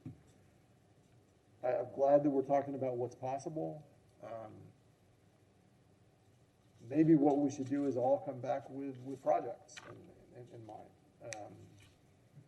Now, all this is going to put tremendous strain on staff, because we're all going to go out and ask questions about projects at this point. And they've only got limited time to help respond to the questions that we're all going to have. I do hope that regardless of what else we do, we can reward is the wrong word, but it's not far from the right word. Our staff members who have taken the greatest brunt of difficulty and danger over COVID-19 throughout the pandemic so far and going forward. Our bus drivers don't get talked about nearly enough as frontline workers, and they absolutely are frontline workers. I want us to take care of them in any way that we possibly can and reward, there's that word again, their service, as well as our firefighters, our police officers, and frontline workers. I mean, people who have been answering calls at the front door here at City Hall, people who put themselves in front of folks all year long that deserve more than a pat on the back. So I don't know, again, I don't want to do specific projects here if we can avoid it, but our city frontline workers are folks that I want to make sure that we take care of in this process. Many hundreds more things to say about this, but that's all I got right now. Thank you. Thank you, Commissioner Duncan Walker. Thank you, Mayor. Wouldn't it be wonderful if we could take a huge chunk of this and apply it towards what we're facing in terms of the steep challenges and the steep hill that we have to climb? I really appreciate Commissioner Johnson for this really comprehensive list. You put a lot of thought and consideration into this, and thank you for this background information that helped to focus us on racial equity. You know, given the disparities and the inequities that many of our communities face, I feel it was really important. I'm grateful that you did that. With that being said, I'm particularly interested in the revenue replacement, and I do want to kind of focus on a couple of specific projects, mainly because they're projects that have been needed in a few communities for a very long time, and they're promises that this commission, I believe, have made to the community in particular. I had a chance to take the tour, Commissioner Ariola, with some individuals a few days ago, and had a wonderful time speaking to one of the folks who is hoping to develop the strip mall where a grocery store would be.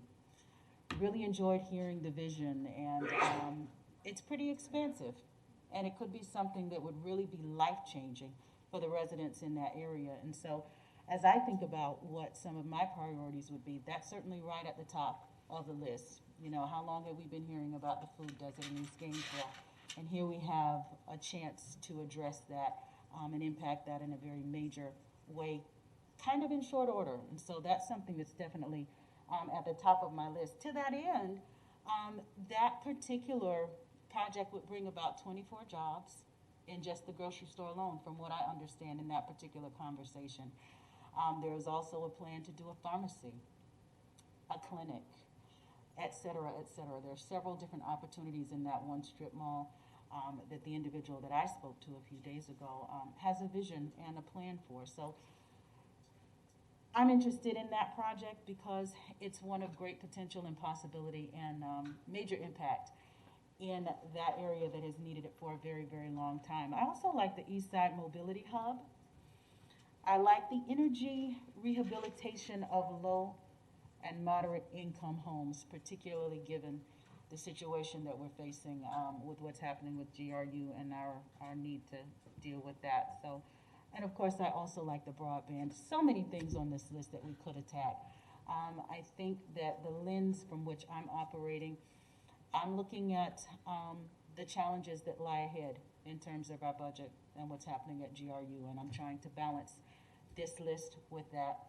And I'm also looking at the long-standing issues that have existed in vulnerable communities, and so I lean heavily towards the grocery store and those opportunities that we have to fulfill our promises to those communities.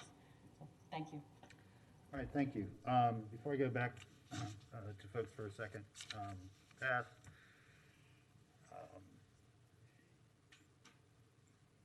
I want to thank everybody for sharing sort of their top priorities. I think it's good for, you know, we don't get to talk about this other than at public meetings, and so I think it's nice to know kind of where people's minds are.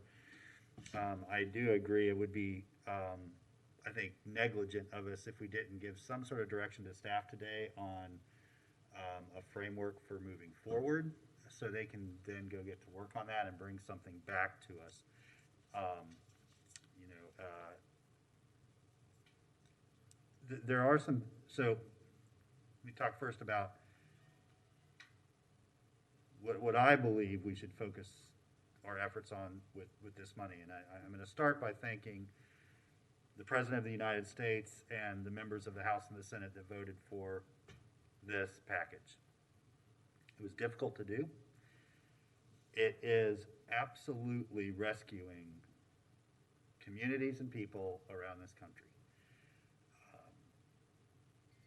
It's not without irony that we watch our state government say that everything's fine and everything's back to normal while maintaining the declaration of emergency so they can draw down these federal funds. Everybody needs them, and everybody's putting them to good use. So thank you. I don't know quite where we'd be without this. This money is limited, and so I think it's very important to us that we spend this on mainly one-time type expenditures, and that doesn't just mean capital. So, for example, you know, on my list that I wrote down, I had mental health in there as well. It's clearly one of the points of emphasis in the Treasury guidance that we got. You see it in there in many different places. So, you know, we're not creating a new mental health assistance program, although at some point in the future that would be wonderful to city to death. But it's more about helping people right now that are trying to address their trauma and their mental health challenges, and getting them aligned with treatment so they can be on a path to recovery. So that's one example of something that sort of could usually be, I think, categorized in a recurring bucket, but really with this intended to be a one-time or a limited time piece of assistance. But where I'm focusing most of my effort, and I kind of even rank them for myself, the first one is housing. We have an opportunity here to address some of our housing challenges. The big one for me is quality. I think it just dovetails with what Commissioner Duncan Walker just said. I'm okay to explore a GRU credit, but to me that doesn't get to the root cause of why people can't pay their bill. And, you know, there's two parts to that. One is poverty, and the other is substandard housing. So something that I feel that we have an opportunity to do is address that substandard housing. So not just for that family and household that lives in that very, very poor piece of property, but the next family and the family after that will all be in a much better situation if we address some of those issues. And we can really target that in a very specific way. And I talked about it last night, so I won't rehash that. Included in housing, I look at programs for homelessness prevention. I don't need to go into depth on that. We know what that means. And then other affordable housing initiatives through GRACE. The main one I'm thinking of right now is amending the contract we have with GRACE to finance the street outreach team through the termination of their contract. So that's another 3 years, and that would put it in 2024 when they would be negotiating for, I assume, negotiating for a contract renewal. But at least we would have that street outreach team funded through the termination of their contract. I think that's going to be important as we, you know, as much as we try to prevent homelessness and evictions and, you know, other sort of crisis management like that, we're going to need targeted effort from GRACE in that area as well. I had some of the same concerns about CRP. I very much want to invest in that program. I'd like to see that program expanded significantly. We have to have a long-term funding plan for it. So, you know, in the next year or so, if we can handle the scaling of the staffing, I'm happy to invest in the capital that will enable them to do more. But it's kind of like what we got into yesterday. We approved some fire grants, some federal grants, and all of a sudden those hit our budget. The same thing could be true of the CRP if we're not careful. So I just want to be cautious about that. But they are definitely serving a group of our neighbors in a unique way that otherwise probably wouldn't be getting health care. Broadband is my number 2 priority. We're not going to all of a sudden go back to business and education as it was pre-pandemic.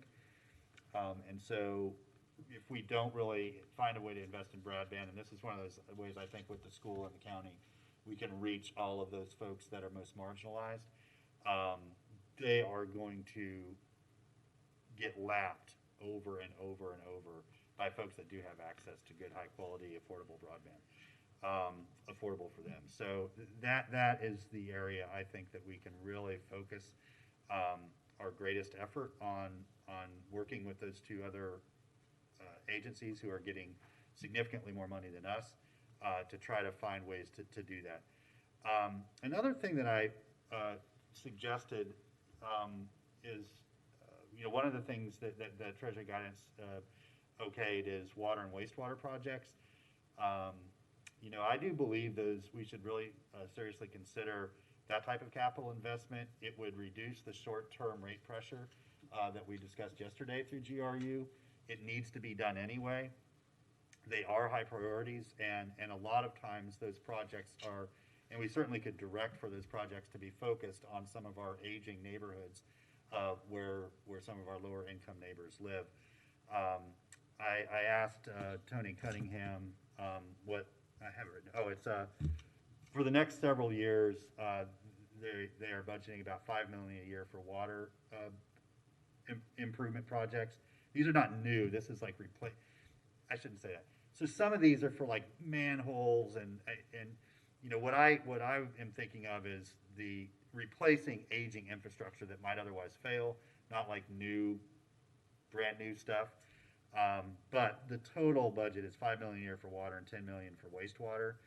And I'm not suggesting we spend all that, but I think we could invest a little bit in the budget for those and reduce that short-term rate pressure some while addressing needs that we already have. So, if we're giving wish lists, that's where I am. Commissioner Johnson, I went through your list. I kind of wrote like, yes, absolutely, yes, maybe, need more, don't quite know, I'm on the fence about, and others that I think are more, I think, appropriately funded by the county because they tend to be more social service type funds and projects, and because they have a lot more capacity than us to fund those things, I'd rather focus our stuff, mainly on those one-time capital or short-term emergency benefits to our neighbors, like mental health access and some things like that.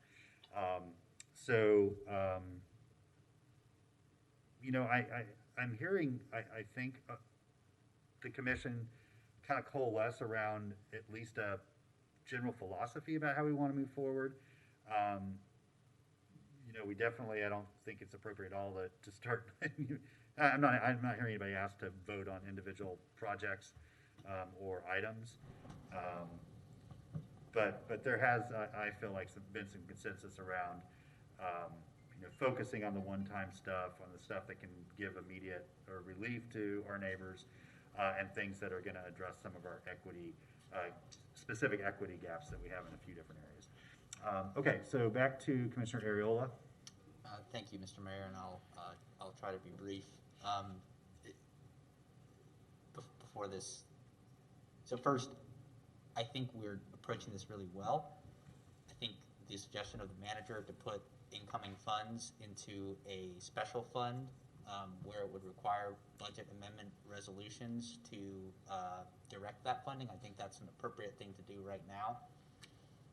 I'm also inclined to say that we approach the priority funding list almost how we did with wild spaces and public places. We have a list where we can move things around because we're gonna have to be very nimble because the money is gonna come in is the understanding that we're gonna receive a lump sum. So we're gonna receive a lump sum of 2 lump sums of 8 million to get us to 16 this year. One lump sum of 16 million this year, another lump sum of 16 million next year. Okay, so the money's not gonna trickle in, so it's all gonna be there at once. So I think we have time to create a project list of things that are shovel-ready, quote-unquote, things that we can just roll out, and then things that are gonna take time. You know, for example, I love, Commissioner, that you put in so many community organizations, but I'm gonna be honest, I think if we're doling out grants to community organizations that we like, we might be leaving a lot of people out of the process. And so I want to open up any grant opportunities for people to submit applications so that they can go through those things. And I think that would be a really great thing to do. Because one thing we learned with CARES Act money is that it was doubly effective when we passed it along to community partners to spend that money because they have that direct contact with the community. So I'd like to see us discuss this every month if we can in one of our meetings so that we're sort of continually talking about this because it's going to move very quickly. Once that money gets here, we're going to feel that pressure to begin to as I think Gail put it, Hunger Games. I keep saying the hippo game, hippos. The pressure will be there more for us to start making motions to approve projects, and I like the thinking approach that we're taking. So I would say we talk about this every month. We build up towards a priority project list, spending funding list. You don't have to use the word project. With the understanding that not everything on that list may receive immediate funding this year, and some things may receive funding next year. And that we have a very, very robust community engagement process around that formation. Because we only get one shot at this. So that's my 2 cents. Thank you. And I forgot to mention, I love the participatory budgeting process. I think this would be a great way to give a trial run at that. I did have that written down. I forgot to mention it. Commissioner Johnson. Thanks, and I was just going to mention that, Commissioner Ariola, my thought was that, we could, with the participatory budgeting, that could be part of the process with the nonprofits. And I specifically only mentioned the Rural Women's Health Project and Human Rights Coalition because I feel like those neighbors have a special set of needs that are much different from everyone else, and their sensitivity kind of issues that we need to be very careful about. So that's why I think it should be separate from everybody else. But I do think that the $2 million that I put in there should be absolutely an open process. And I have some thoughts about that I really want your input on. Like my goal is not to be confrontational here. It's really to get some answers because I have some concerns about the substandard housing and how we're approaching that. So I'm going to tell you my thought process with this, and you tell me whether or not you feel like this could happen or what the options are. So the way I see this happening is that we potentially give grants to groups to homeowners to be able to improve their properties so that the GRU bills do come down. Am I on the right path with that? Okay, so that happens. Now, is there a certain set of criteria that we would have in place so that we aren't improving people's properties to then increase the value of their homes that they can then do whatever they want with? Like, will there be perpetually affordable? Will we have something in place where we say, yes, like we have made improvements to your property. Now you must do X, Y, and Z because of that. Because my concern is that we put a lot of money into improving people's homes, and the outcome of that, 3-4 years, or maybe even immediately, is that now people have improved homes that they can literally do whatever they want with, and the benefit that we expected was not what is actually going to happen. So I'd love to hear your input about how we address that. And it's a real question. So if someone wants to answer at some point, and then after my next point.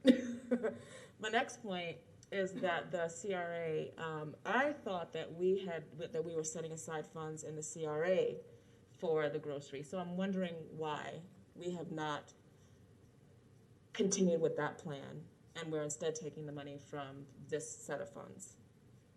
Mr. Feldman? So I can address that. So when the motion first came out in February, I don't think we knew about the American Rescue Plan and the potential for that. And I believe the motion was to find funding. I told you it would most likely come from the CRA, but I don't think the motion was to take it from the CRA. No, it wasn't. And my thought is that the CRA's annual budget is $7 million, and the request was to find $3 to $5 million on there, which really doesn't leave any money to do anything within the CRA for 1 or 2 years. Recording in progress. Without the, sorry. Just mute. Without changing the course on several other CRA projects. So I looked at the rescue plan as an opportunity to achieve the goal of setting aside the money without diverting the current CRA projects. So that's why I put this out as part of the straw man. If the commission says no, then I go back to either general fund or CRA money as the potential source. Okay, my understanding was that we have $70 million over the course of 10 years, and that we necessarily wouldn't have to, that is not necessarily $7 million per, each year. That we have a lot of flexibility in the way that we work with the CRA funds. And I personally feel like the CRA is the best way to accomplish this, because my personal preference is that we focus on people, and the CRA funds are capital projects, whereas this money we can actually invest in programs and people that have been underserved. And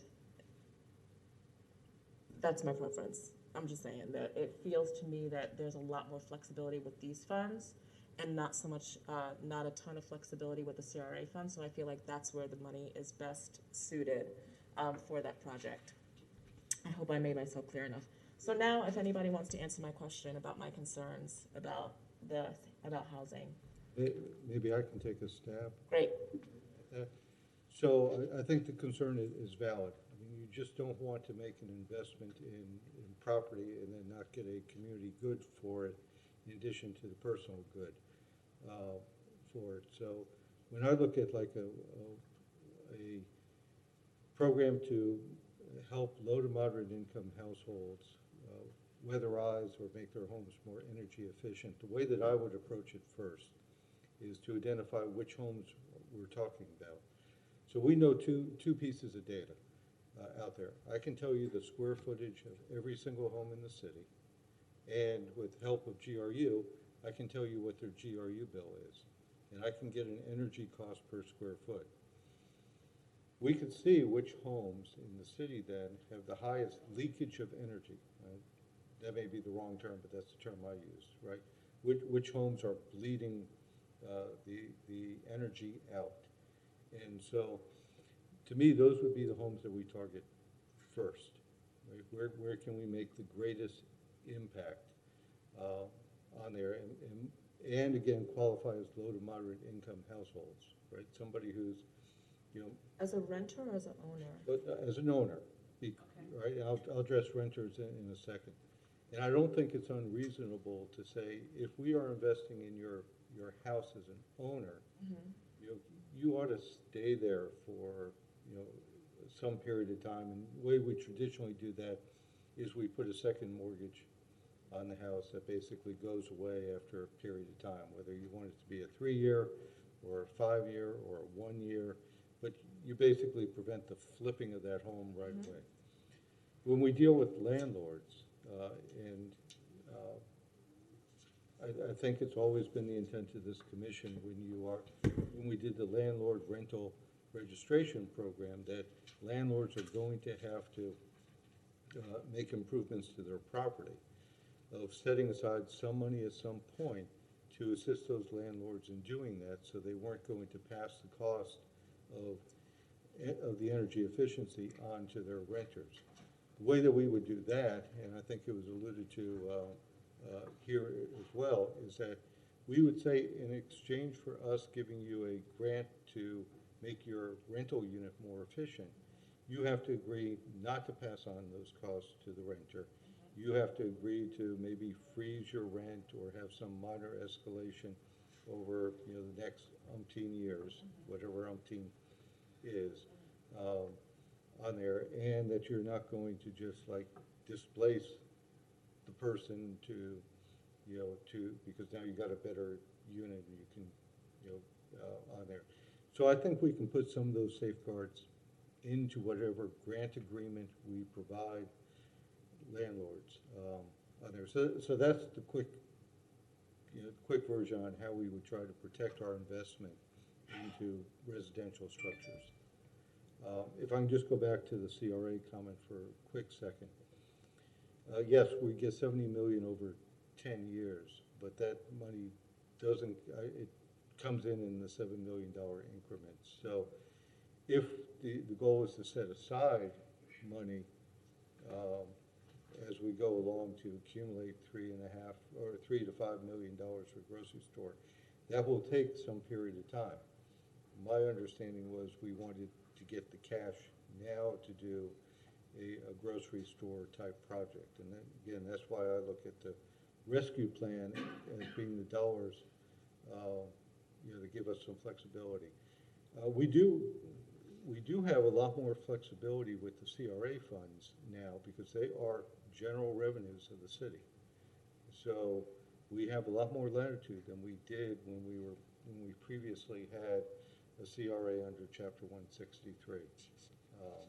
So just add that for discussion purposes.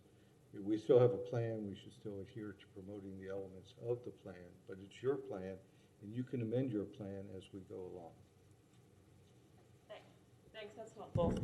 Very helpful. I like the thinking around the landlords and how we would deal with that. So I am feeling a little bit more comfortable with that. So thanks for the explanation. Okay, thank you, Commissioner Duncan Walker. Thank you, Mayor. I just wanted to circle back to a point that Commissioner Johnson made a little bit earlier, just in terms of the process and how we begin to kind of frame this moving forward. I think it's important that we do have a clear and transparent process for decision making, as she suggests here as the #1 item on her list. Because I get concerned as we're all going back to and how often are we going to come back and discuss this? So how do we move forward? What are the benchmarks? How do we whittle this down? What are the requirements? How should we be thinking? I mean, we all know what our wish list is, but when it comes down to determining what gets funded, what's the basis for that? So I'd like to suggest that at the next meeting, perhaps we've all come back with what we think those things are, how we'll arrive at the decision making. So should I make a motion? We've got a few more lights, Okay. and I want to get some staff input because they're the ones that are going to have to execute this. Okay. Before we're going to send them with marching orders, I want to make sure that they can actually march in that direction at the pace that we need them to. Commissioner Ward? Thank you, Mr. Mayor. The first thing I wanted to say before I forget about it is that as we work on this process and spending this money, we don't know for certain, but we do know that President Biden and his administration intend for there to be an infrastructure bill as well. So it might be that we could put items into this budget that we could then if there is infrastructure money 6 months from now available, we could say, you know what, that grocery store was a great idea in that piece, but we could move it over here and free up some ARP money for some other things. So my hope, and I think it's a reasonable hope, is that this won't be the last federal infusion that we have access to. Maybe that won't be the case, but I think we can not expect, but reasonably hope for additional federal funds to be parachuted in, you know, this calendar year. So let's keep that in mind as we go. Not that I want us to be frugal with how we do this and very intentional, as we've said many times. But we should keep in mind that this is probably not it. Saying that, I do really like the idea of treating grants to improve homes, particularly for energy purposes, as a grant if you do the right thing, and a loan if you don't. You know, that if you flip your house after a year after the city of Gainesville has given you X dollars to make it a more valuable home, that you owe that money and some interest back to the community. Because otherwise, you are, if you stay there for whatever the period of time is, whether that's 5 years or whatever, then your investment back into the community is that you've created a more stable neighborhood. And that's a good thing, and there's a direct value to all our neighbors for doing that. But if you don't, if whatever the reason is that you sell your home sometime before the end of that period, you owe your neighbors back some of that investment. So that's the way I like to think of it. It's a grant if you live out the terms of it. It's a loan if you don't. So I love that process, and it helps fix part of the actual problem instead of treating the symptoms. It doesn't entirely do that, but it gets us a little ways down the road to a better housing stock, and I think that's a very positive thing. It also it increases conservation, which creates a little pressure down the road on the utility, but that's a whole other story. I do hope that we can put some of this into some of the capital needs that we've discussed on the GRU side, whether it's through water, wastewater, or potentially AMI or that sort of thing. So it takes rate pressure off from the other end. So many good ideas on the table, and I look forward to us having a process for prioritizing those and moving forward. Thanks. Thank you, Commissioner Santos. Thank you, Mayor. Commissioner Johnson, I have very similar concerns to yours on when we give money out to individuals and making sure that there are protections for those dollars, and how are we going to make sure that what we wanted happens not just that very second, but also for at least a determined period of time. So I'm right there with you on that. I do like the thought of, if we're doing the low or the energy on low income, of being proactive and going out and finding which are the ones that have the bills that don't make sense. Those are the ones we should be going to. And most likely, those are the ones who probably don't know about the issues that are happening, and they may not know about LEAP. Like LEAP right now is a very kind of, you go out there and ask, and I think we need to do the opposite thing of going to those people who they probably don't know about LEAP and things like that. So I think that's a good way to go. For the CRA and kind of grocery store, the CRA does have kind of more flexibility, and then I think we should save dollars that are more flexible to be used for other things, because we can really use CRA funds for that's kind of whatever we want to an extent. I do have a question on the dates of the payments. When are those expected to come down? The dates on the payments? Any day now. Okay. Any day now for the first tranche, and then a year later for the second. Okay. Thank you, Mayor. Commissioner Ariola. Thank you. Looking forward to it. Just a point of an agenda. Time's 3:30, and we got to get through a couple more, so let's do it. I'm going to need at least an hour. You're the guy that just talked 3 times. This is Hungry I've Hungry always Hippo. said- You don't hit your hippo. Y'all can, anyway. We are responsible for our own timekeeping. And that's not a dig at you at all. But what I've written down is what I think the next meeting, if we can come back with a framework, I would like to ask our staff. They've heard what we've said. There's been a general consensus around transparency, what our sort of highest priorities are. I'd like for them to be able to go kind of digest that, bring us back a framework. From that framework, then we move on to priorities. That's something I almost through our strategic planning process. Let's put them all out there, and then let's let the commission narrow those priorities down and see where there's the most support. And then we need to connect each of those priorities to the strat plan. If it doesn't connect to our strategic plan and what the commission's agreed to, then we need to really question, does it belong in there? And then we go to specific items and how we prioritize those specific items, whether it's a capital expenditure or an organizational grant or whatever it is. I think that gets us moving forward, and I feel like by the end of the summer, we can have something in place, at least for the first tranche, to move forward. Because we only have one more GPC before break, one more commission before break. Yeah, so if we can get the sort of big picture and the framework established by the summer recess, then we can come back and kind of get into the details of it. So with that, we'll go back to Commissioner Johnson, and then we'll go out for public comment. Commissioner Johnson. Thanks. I am trying to think about what a motion would look like, and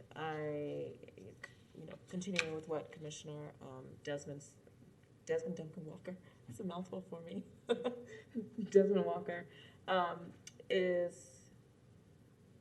the priority. So the first part of my motion is for staff, specifically the Office of Equity and Inclusion, to come back to the commission with a framework for decision-making for the American Rescue Plan funds.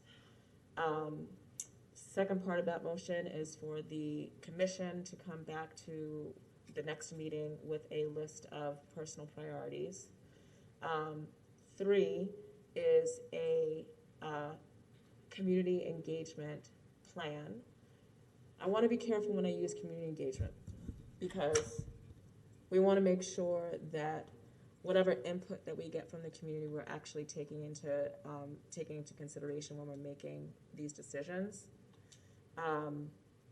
So I can't remember, but there was one step below an entire engagement process, and I can't remember what that is. Lee, do you remember what that is? But do you know what I'm talking about, where it's not a full-on community engagement process, but it's a community, I can't remember. But do you all know what I'm talking about? Yeah, I think we can ask staff to come back with what that looks like. With some type of process. It doesn't need to be the full process that takes months and a ton of money, but we need feedback from the community. So come back to us with a community engagement process / feedback, and that is what I'm going to include in my motion right now. Okay, so first framework, second commission come back with their list of priorities, third community engagement plan process, and we'll, I guess, try to get the framework back at our next GPC meeting. Mr. Feldman? I think it was the commissioner's intent to have the Office of Equity and Inclusion do that, if I heard the motion right, so I don't want to speak for the charter. But timing-wise, I mean, we really need to get this back before the break, correct? The break. Summer recess? Yeah, we do. Yeah, so agenda this for our next GPC meeting. And I think the important thing, the framework, so if we can agree on that, we can work on the list of priorities later. I mean, we can wait a little bit on that. Okay, is there a second to the motion? I will second it if we amend the first part of the motion to include all charter offices, because. We can just say staff. We can just say staff.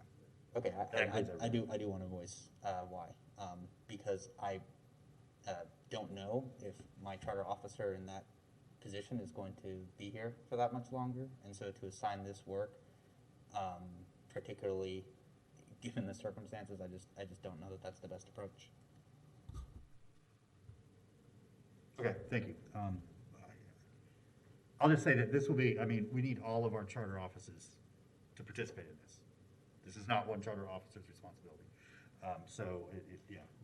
The reason I want to make sure that the Office of Equity and Inclusion is either leading the effort or substantially involved in what the outcome is going to be. So that's why I gave very specific direction about that.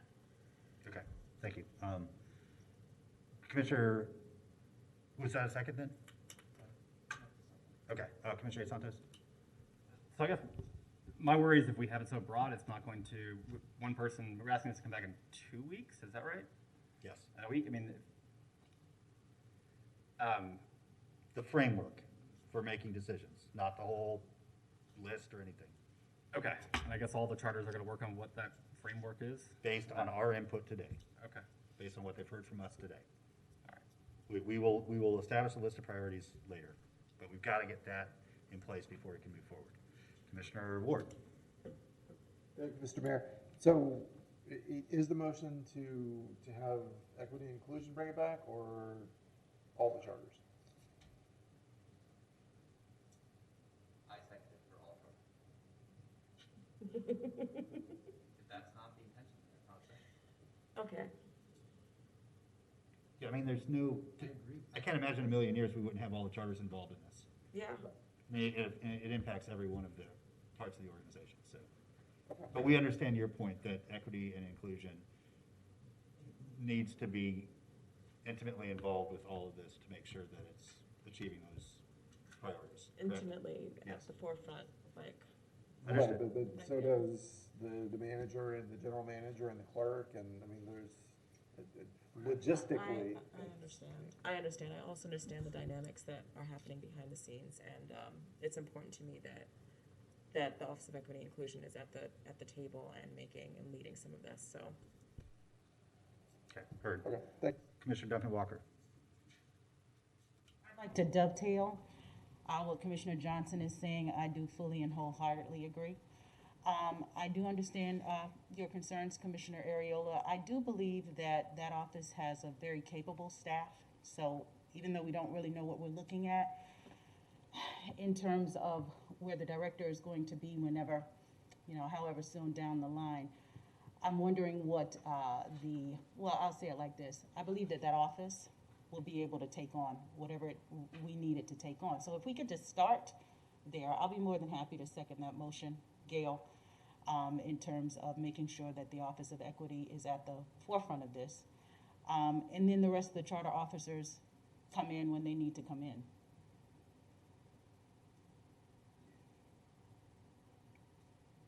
Okay, thank you. Commissioner Sacco. So I don't think I got clarification for Commissioner Ward's question.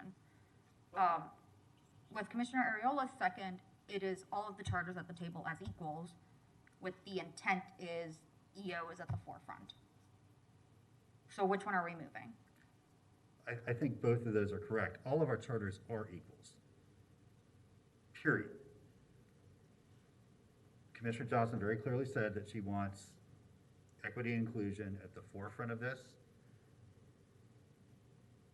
What I interpret that to mean is asking the tough questions to make sure that the goals of the Office of Equity and Inclusion that they're responsible for are being addressed at the front of the process, not the back of the process. Is that fair? Oh boy. So yes, if our charter officers are hearing us and understanding that we all want them to work together, I would agree with that. I think that somebody needs to own this process, and if the ownership of this, I would prefer to be in the Office of Equity and Inclusion. So when it comes on the agenda and it's presented and other, charter officers have weighed in, there is a lead that happens usually. And that is where my preference is. And that's where we're getting stuck, I think. Thank you. Commissioner Ward? Thank you, Mr. Mayor. Logistically, I think you have to put this process, if there's a lead, you have to put it at the city manager's desk because that's who's responsible for the majority of the organization and where the finances are. I mean, logistically, I have to say either the city manager or the clerk for logistics. Let's put it with the clerk then.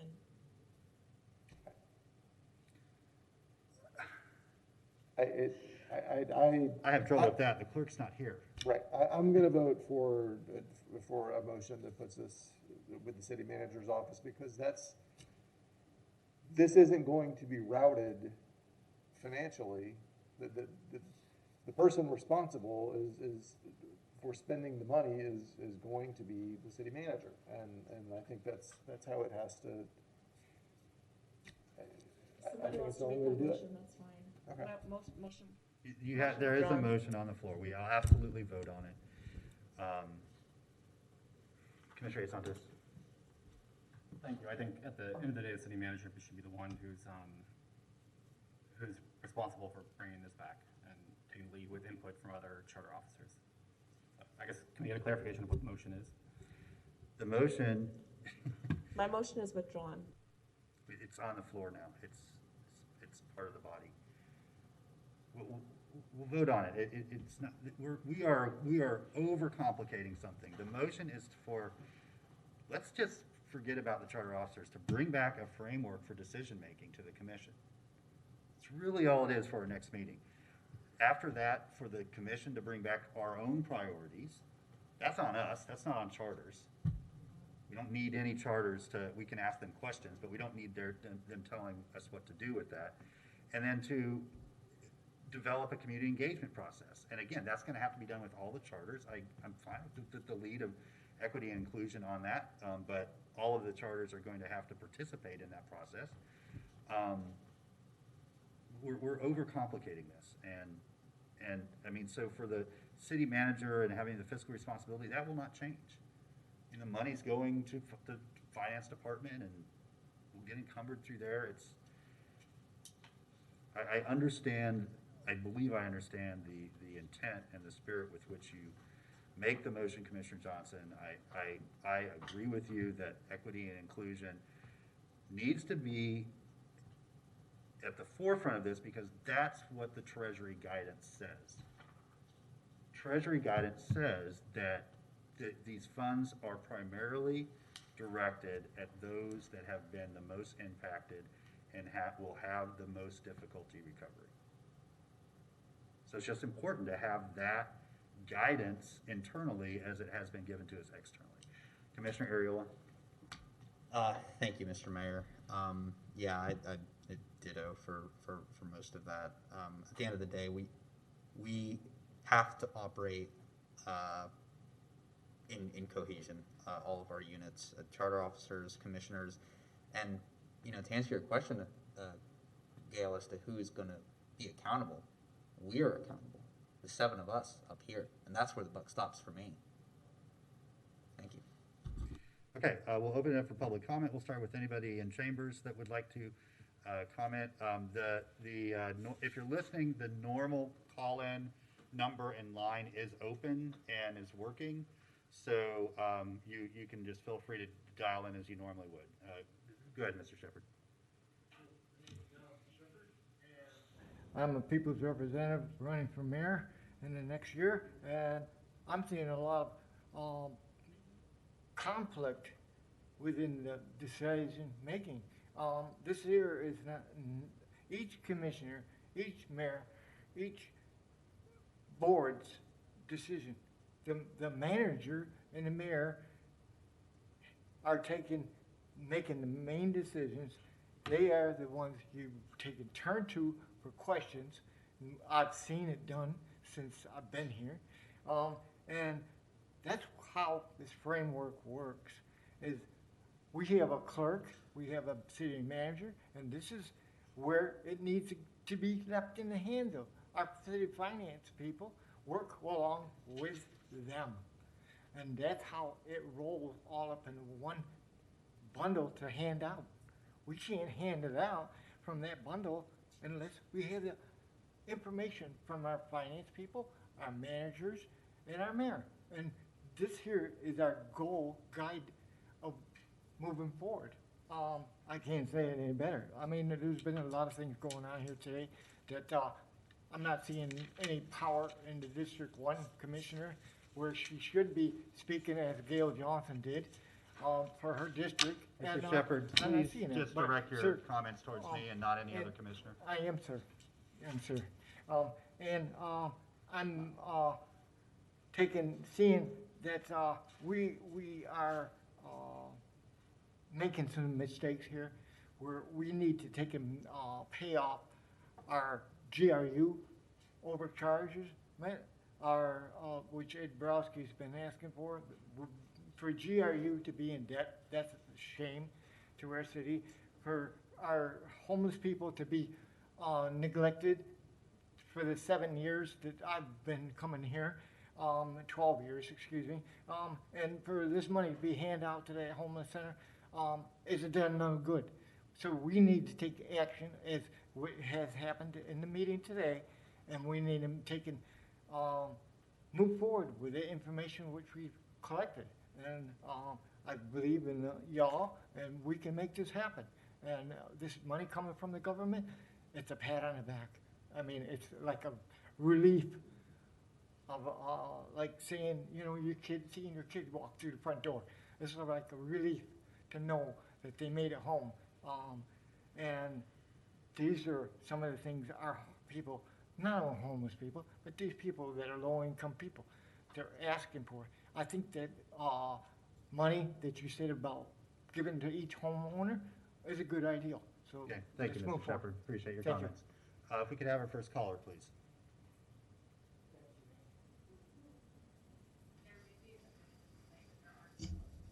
Sure.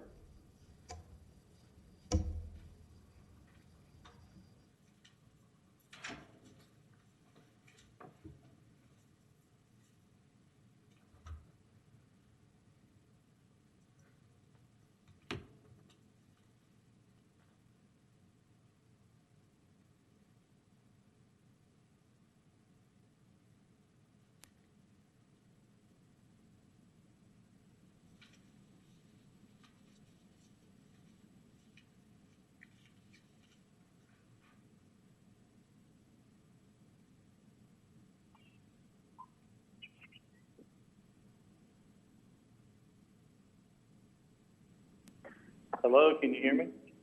Yes.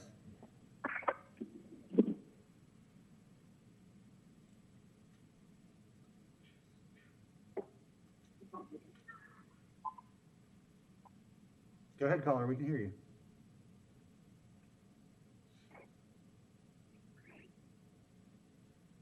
Hi, this is Mike Rayburn, pastor of the Gainesville Vineyard, director of the GNV Community Center, and board chair for Grace Marketplace. Thank you, commissioners, for so carefully considering these things today. I just wanted to encourage you on a couple of points generally and then a couple of practically. Generally, I heard some of you say through this meeting that, this is a lot of money, and it certainly is a lot of money, but it also pales in comparison to the amount of need that's out here in the community. So I would encourage you to spend this money wisely and frugally, and look for ways to spread it out. You need to think like poor people spend this money well, because there's a lot of need. I would also encourage you to remember this is a rescue plan. This is a lifeline to people who need rescue, and all the decisions should be made thinking, is this a person, is this a situation that needs rescue? And I promise you we're going to run out of rope before we run out of people that need rescuing. And so I would encourage you to spend this money as close to the ground, as close to the people in need as possible.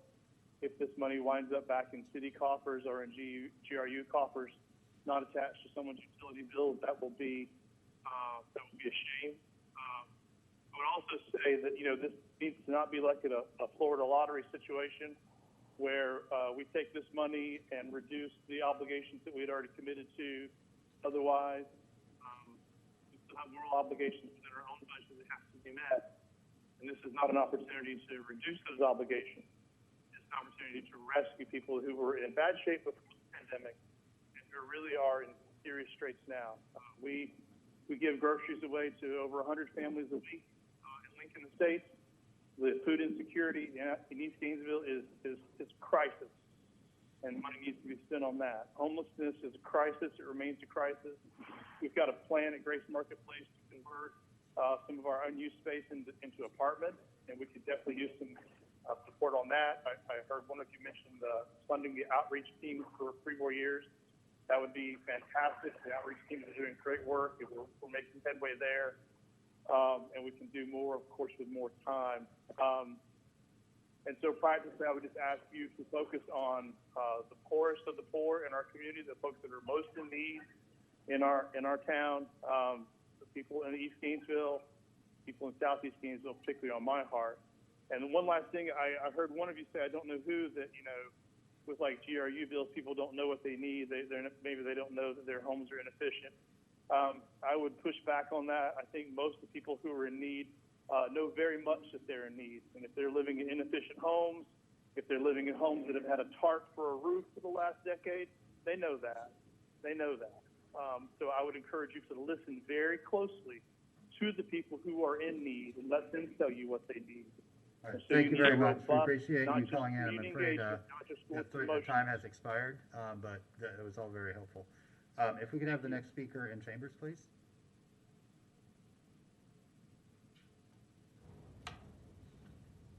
Welcome. Hi, thank you, Mayor and Commissioners.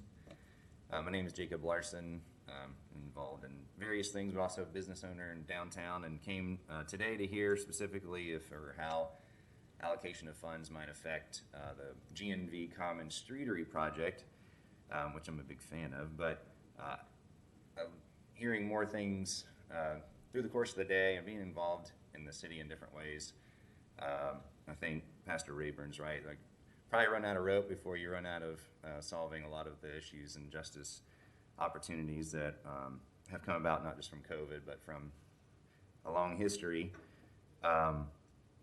But my hope is that that there will be. Now I got to change some things here.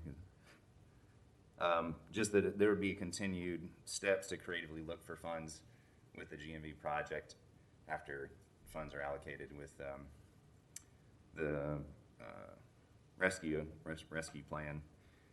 And just as a proponent of the GNV Commons, I believe it will help create happenstance meetup space that allows for the building of relationships that span our city's existing racial diversity and our social economic diversity, and UF Santa Fe, Gainesville residents, and generational diversity.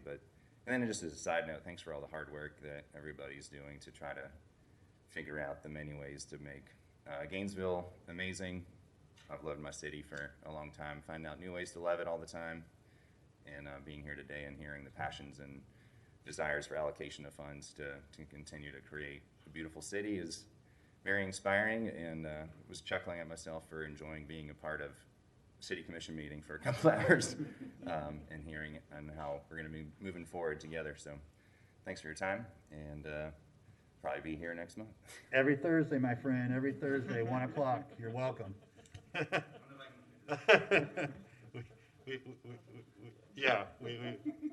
You're always welcome. We're a welcoming city. Okay, back to our next caller. Our next caller is Shanae Jackson. Ms. Jackson, if you can hear us, please go ahead. What's that? Can you hear me? We can hear you. Hi, can you hear me? Okay. So first I want to say it's very interesting when different people call, the different reception that they have in the actual viewpoint. So I'm going to try to make this quick because I'm always frustrated when I have to call into a particular meeting because we cannot trust that our elected officials will do the right thing by the people that are most vulnerable. When I look at what you all are trying to do with this American Rescue Plan, it's absolutely absurd. The first issue is that I have, and I have to say that You did it with the last city manager, and you did it with this city manager. It enabled me, by some of you all, when it pertains to our city manager, you defeat the entire purpose of checks and balances, and that's extremely frustrating. And it's the same people that are being reaped, that the same people reap the benefits, and the other people are the ones left out in the cold. You keep making decisions in the same way and keep wondering why it's not working. Why are we trying to allocate $5 million for broadband, but only $500,000 for things like mental health services? I need it to make sense. I keep saying, oh, everybody keeps trying to say that Grace Marketplace is the be-all, end-all. Well, let me tell you a secret. I spent my last week working with people who are now incarcerated at the Alachua County Jail. Grace Marketplace cannot be their actual address. So they cannot be released to get the help and the support services that they need because they don't actually have permanent housing. But we keep pushing funds over there. And not to take anything away from Grace Marketplace, but the manner in which you all do things do not make any sense. Additionally, I see a lot of things that are supposed to obtain equity. What I find to be very interesting is there are no numbers attached to those suggestions. So the same way we're specific about allocation as it pertains to things like broadband, we need to be specific about allocation so we can see how the money is actually being put into our communities. Additionally, I'm sick of people that keep telling us that the people who are most impacted don't know what they want or what they need. They absolutely do. If you stop looking at engagement as a way to check a box and actually make engagement meaningful, you will actually know that not only do they know what they want, they actually have solutions in order to be able to get it, but nobody's actually listening because we keep listening to developers and we keep listening to people that we think have political power, and it's extremely frustrating. So I say all of this to say the same thing that I always say. Stop saying all the right things and doing the opposite, and literally do what you were elected to do, and that is serve all of the people. Right now, there are too many people that are homeless. There are too many people that are starving, but it's even be talking about some of the things that are actually in this particular program. People who are homeless and starving do not care about broadband.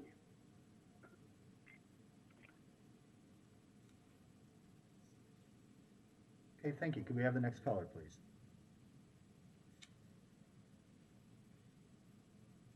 Our next caller is Mr. Nathan Scott. Mr. Scott, if you can hear us, please go ahead.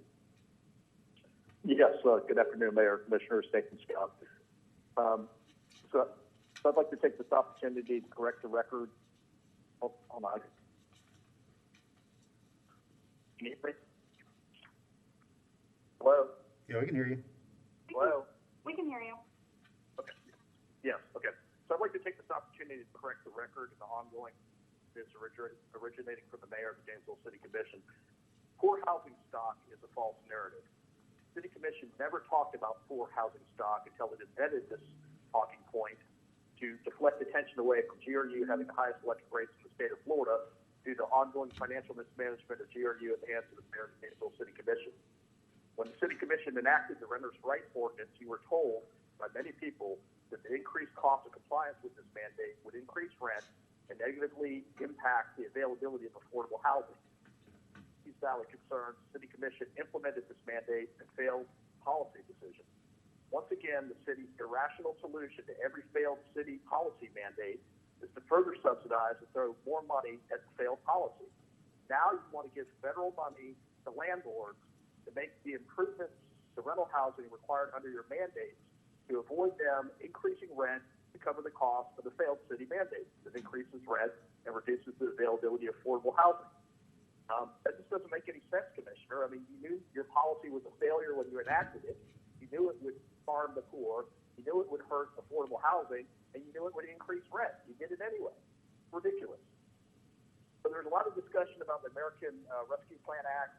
The City Commission needs to rescue GRU and stop destroying what little is left of what was once the city's most valuable asset.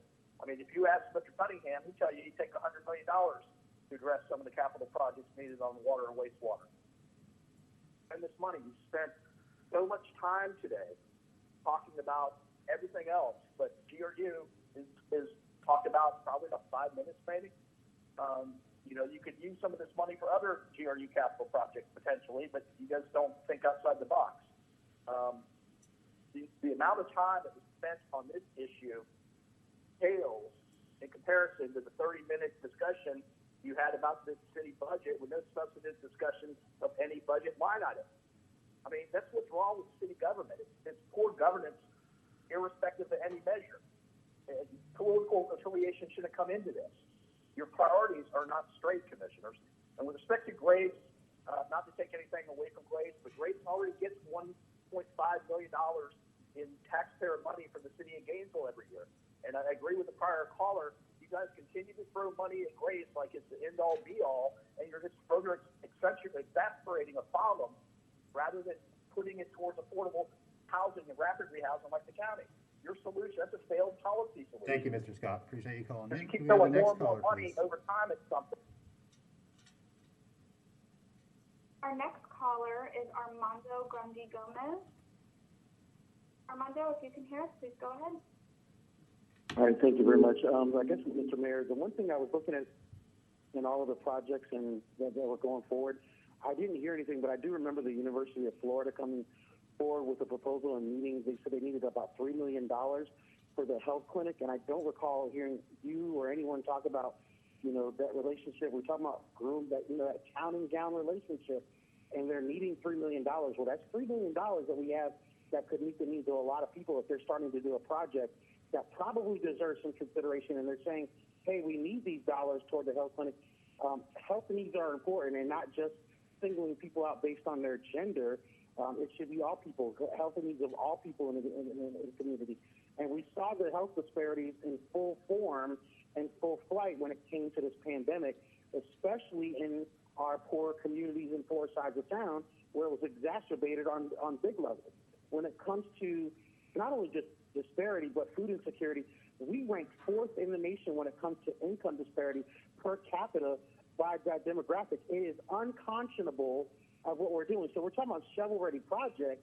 One of the commissioners used the term shovel-ready. I'm not sure if that's shovel-ready. Maybe building some capital projects of building is shovel-ready.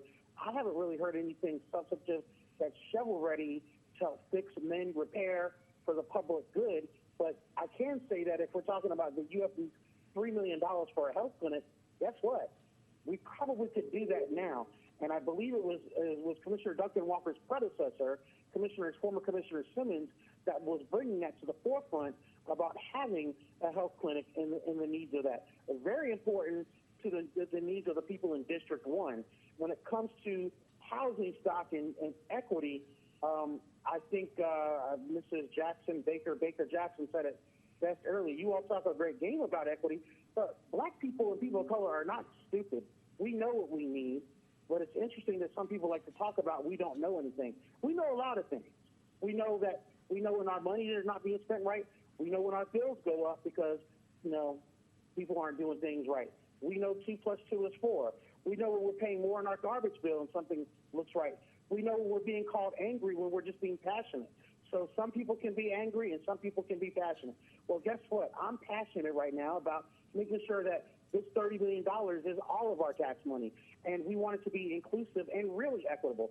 So be the good progressives that are really equitable and not the regressives that you've been lately. Okay? Goodbye. You could have the next caller, please. Yeah, we have 2 callers that we haven't had a chance to do a full screen, but if it's okay, I can go ahead and do a live screen. Caller ending in 7145. If you can hear us, please go ahead. You are live.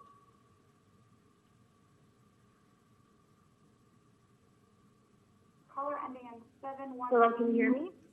We can.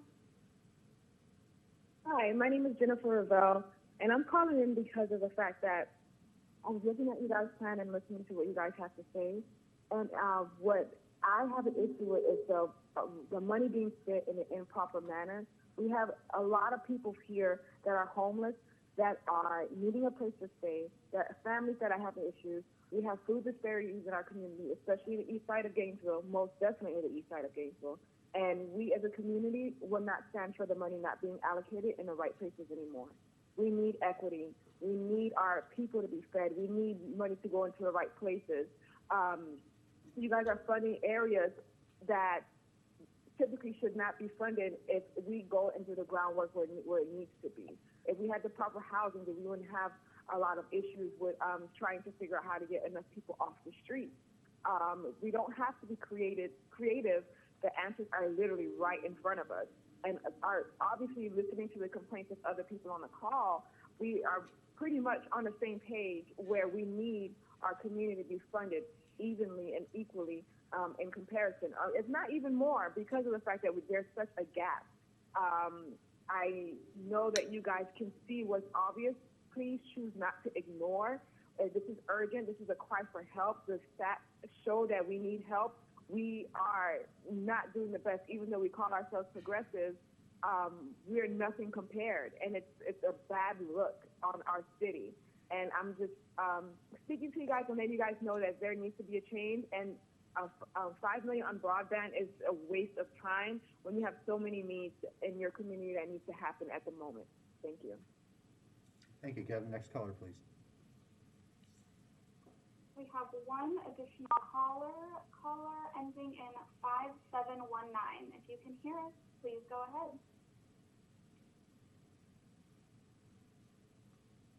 Caller ending in 5719. I guess the caller dropped, and that is all we have on the line. Okay, thank you, Bethany. Okay, back to the commission. We have a motion on the floor. The most immediate part of the motion is to bring back the framework for decision-making at our next General Policy Committee meeting, which will be in 2 weeks.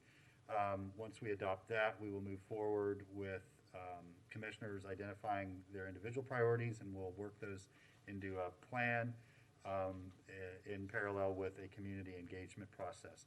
All in favor of the motion, say aye. Aye. All opposed? No. That motion passes 5-2 with Sacco and Hayes Santos in dissent.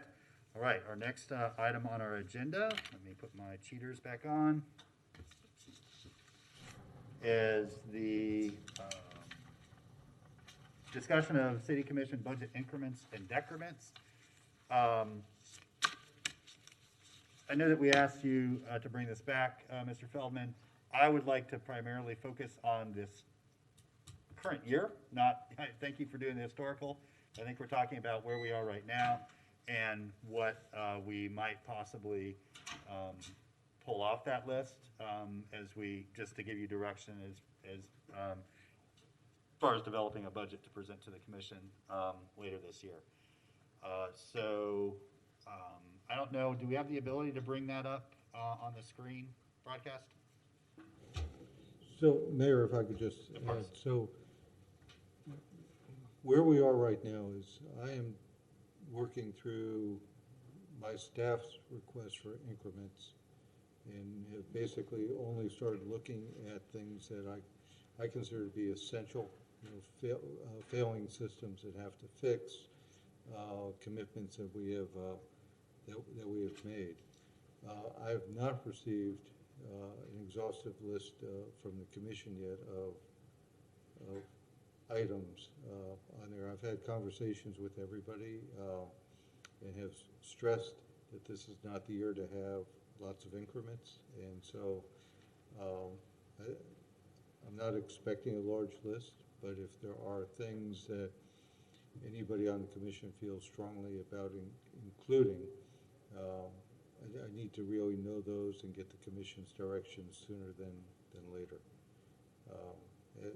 As you know, as we indicated in the last time we did the budget presentation, we are in a deficit spending situation, which we legally cannot be for fiscal year 22 and fiscal year 23.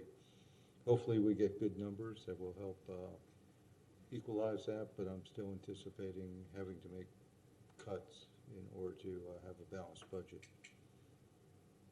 Okay. And I'm guessing we're not able to pull that up on the screen?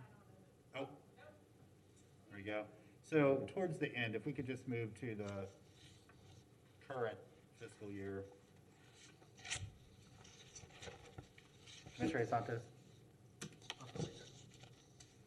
That's it.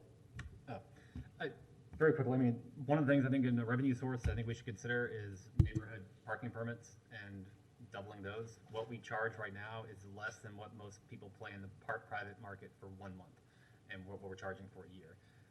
And I think that would bring in some money. I think another major one is just Vision Zero. We need to make sure that we allocate capital expenses towards that. Thank you, Mayor. Okay, thank you. So we can't advance it, huh? Oh, there we go. It's just moving slow.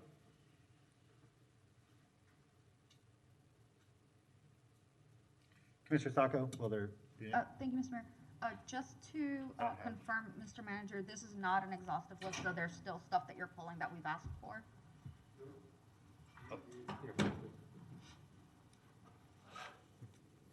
Go ahead. So the backup that you have reflects past and the current budget, not the proposed budget. So this backup, when you get to page 17, will show the items that are in the current year's budget that we are in the process, either we have implemented or in the process of implementing. So we don't have the 22 proposed from the district? No, we're still developing that increment list. Okay, so that's what I was interested in seeing when I proposed us kind of scaling back, because I don't think we might have, no, not to hit on anyone here, I don't think we have the capacity to remember each one and bring it up in a mental database. So I think that is there an estimate of when we will have that? Probably I can have that in 2 weeks. Right now, I will tell you, I have no commission increments that are included in the budget, period, on there. And what I'm struggling with right now is trying to go through the staff recommended increments to determine what are essential, fundamental, foundational issues that we can't avoid, and what is discretionary. From a staff perspective, not even counting us. Right, I haven't even gotten to the commission increments at this point. And without counting the commission, where does the budget sit? Is it balanced, or is it still like over? It's still over. We are in a deficit spot going into fiscal year 22. Okay. But that's only based upon a 1% tax increase, or not tax increase, sorry, forget that. Revenue increase. A 1% increase in the value of properties. Which is a conservative one. Which is conservative at this point. We're about 3 weeks away from knowing the preliminary number. So I guess we can't do this without that information. I mean, without knowing the property increase and without knowing what charters can take off. And then we can look at hours, because then we'll have a better idea of what money we are dealing with and how much of a deficit we have to apply to. Right, but I guess my quest has been, if you have a item you would like us to consider so we can cost it out, I need to know those sooner than later. And I've gotten some, but not all, from the commission. So we're not going to ignore them. I don't want you to think that, but I need to get through the staff ones, then I'll start costing out the commission ones, but I need to know what you all want us to look at so I can tell you what the price tag is associated with it. Well, I have 0, so look at the rest of them. Thank you. Thank you, Commissioner Ariola. Thank you, Mr. Mayor. Yeah, I'd like to see those lists, and this has not always been my favorite part of our budget process, and how commission increments are it's almost as if they're framed as the unwanted burdens of the budget at the end of the day. But obviously that's not the case. It's just the process that we go through, because we don't do zero budgeting. We just scrape off the last year. So I would like to see what my colleagues have requested, and I know that I have requests. I have always been open to making room in the budget so that everybody, we're all elected by people to serve and represent our constituents, and so that's the place that we're coming from. So I would like to see all of that come before us. And as a side note, it may be possible for some of those increments to be on the priority funding list for American Rescue Plan. That's a possibility. So I'd like to just see how those funding options can be laid out.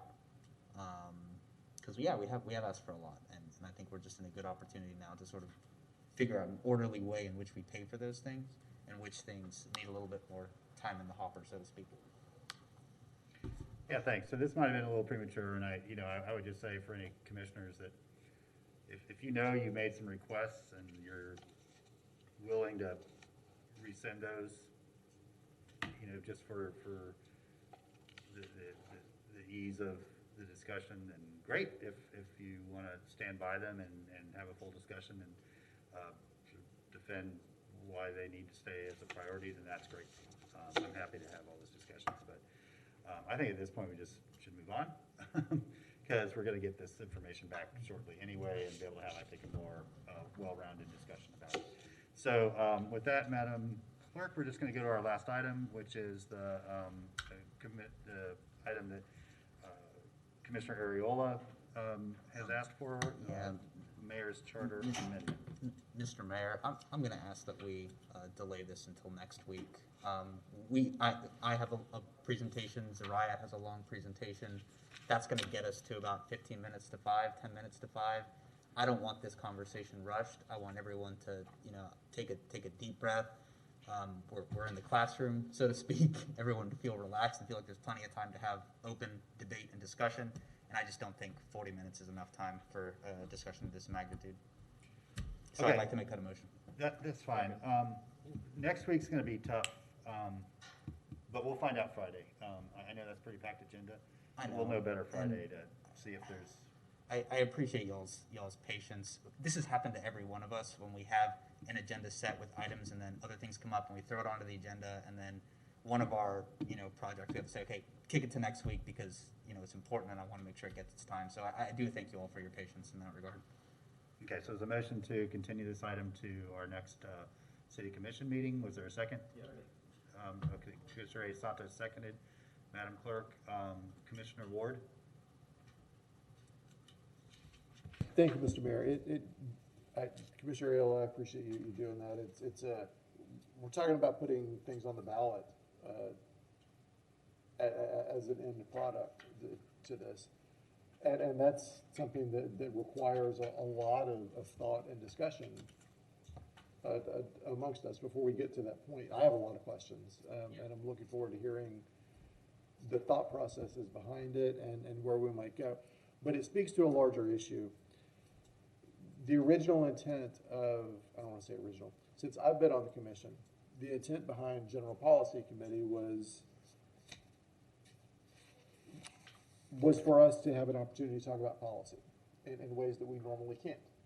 Not as we have to make a decision about this thing today and it's on the agenda and we got to move forward, but in a broader chance that we don't get otherwise, to say, here's a problem that we need to solve as the people's representatives. What are our ways that we might be able to talk through that and do that? And through no fault of its own or any individual's own, general policy has become an extra commission meeting. And that's good because we have a lot of work to do. There's a lot of business to do. But it's bad because we haven't been able in most cases lately to use it for that intent of really just talking through policy. We've done actually a pretty good job of that today in some ways, more so than a lot of our general policy meetings. Where, I mean, if we show up with 4 or 5 items on a general policy meeting, that's a commission meeting, it's not a policy meeting in reality. So I would like to see us try to figure out how we can repurpose general policy back to that thinking of, here's an opportunity for people who are pretty good at figuring things out and working through problems to do that, rather than saying, well, we got to get through this, and just be less regimented and more an opportunity to kick ideas around and come to good solutions through good thinking. So that's all I have to say about that. Thank you. Yeah, thanks. On that point, I know that the auditor's office is coming back with some recommendations based on the culture survey that they did, and that is one of the broad areas that the policy process and how to strengthen and make that more effective. I think you saw a preview of that if you read the report, but that's sort of the tip of the iceberg. They have a lot more depth that they've.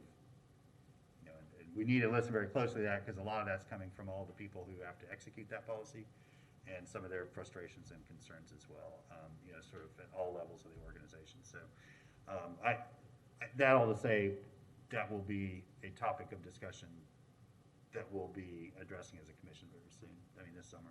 Commissioner Ariola. Thank you, yes, and we've seen it differently when we got on the commission. That was the purpose, was to streamline it all through general policy.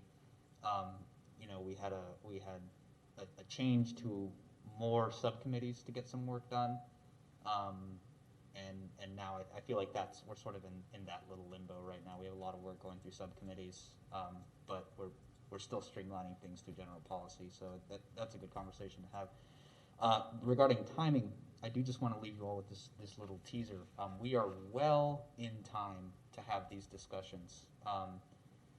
According to statute, the latest you can possibly introduce ballot amendments is 4 months before the election. They have to be before the supervisor of elections, which puts us well into next year. That's obviously not the timeline I would want to go with. I would want us to have this discussion, and if it's something that we want to put before the people, then that decision be made before the end of the calendar year, is my hope. And my biggest hope is that, and I'm talking to you six right now, who are up here with me, that you all will keep an open mind. There's a lot of opinions about forms of government. It's done in thousands of different ways all across the country. And if you are a student of human history, you will find that there are even more thousands of ways to run cities. And so I think that there is going to be a lot of good opportunity for discussion about how Gainesville can continue to evolve in its governance. And that's the purpose for my bringing this forward. So I'm looking forward to discussion next week. Thank you. Thank you, Commissioner Johnson. Thanks, Mayor. Speaking of meetings, we have a meeting on Monday, and I've been made aware that not all of the agenda items are ready for discussion. And I might have been the one that suggested that meeting. That's what people tell me. I can't remember whether I actually did. What I was really wanting to accomplish was that the Historic Preservation Board come back to us with recommendations. And I'm assuming that that's going to happen relatively soon. It's been, I guess, 6 months at this point. If we don't need to have a meeting to discuss those recommendations, I would be happy with not having that meeting on Monday or putting it, or scheduling it down the road. But if not all the agenda items are ready, and the main purpose of me, because the only reason to get together is if we're going to make substantive decisions about what's presented to us. And I don't know what's being presented because it's backup is not there yet. But my suggestion is that we cancel the meeting. Okay, thanks. I'm getting a little uncomfortable here because we're talking about things that aren't on our agenda and not part of the motion. We do have commission comment coming up in a second. Okay. So I'd rather dispatch of this motion. Yeah. And then talk about, but I mean, I get your point. And Mr. Feldman, is it on the point of continuing this until next week? No. No, okay. I was just going to respond to Commissioner Okay, Johnson. well, yeah, well, let's dispatch of this. This is administrative, so we're just gonna vote to continue this until next week. All in favor, say aye. Aye. All opposed, motion passes unanimously. We are now under member comment. We'll sort of take what you just said under member comment. Mr. Feldman, on that point? As far as I know, because I've signed off on the agenda item, it had one piece, which was the series of recommendations from Board Member Lucas that was adopted by the Historic Preservation Board to present to you. So that's the one item that's on the agenda. It's a 4-part motion that I made, and I was in touch with the clerk's office, and whatever they were responsible for, they're not ready to present. Okay. Okay, so I'm fine canceling that meeting. Let's cancel it. I don't, yeah, we don't need, I can do that. Okay. So we'll, thank you. All of our deprived sleep, addled minds, thank you. Okay, any other member comment? Okay, Marie? No, I'll just cancel it, yeah. Clerk's office, broadcast, thank you today for being so adaptive under difficult circumstances, really appreciate it. I mean, things continued, obviously, public was able to participate and call in. And so, you know, we never know what to expect during these times. I just want to thank you all for being able to allow us to continue doing our business. And to Attorney Nee, thank you for keeping us in the right as opposed to the wrong, making sure that we're doing everything according to our legal obligations. So with that, seeing no further business before us, we are adjourned.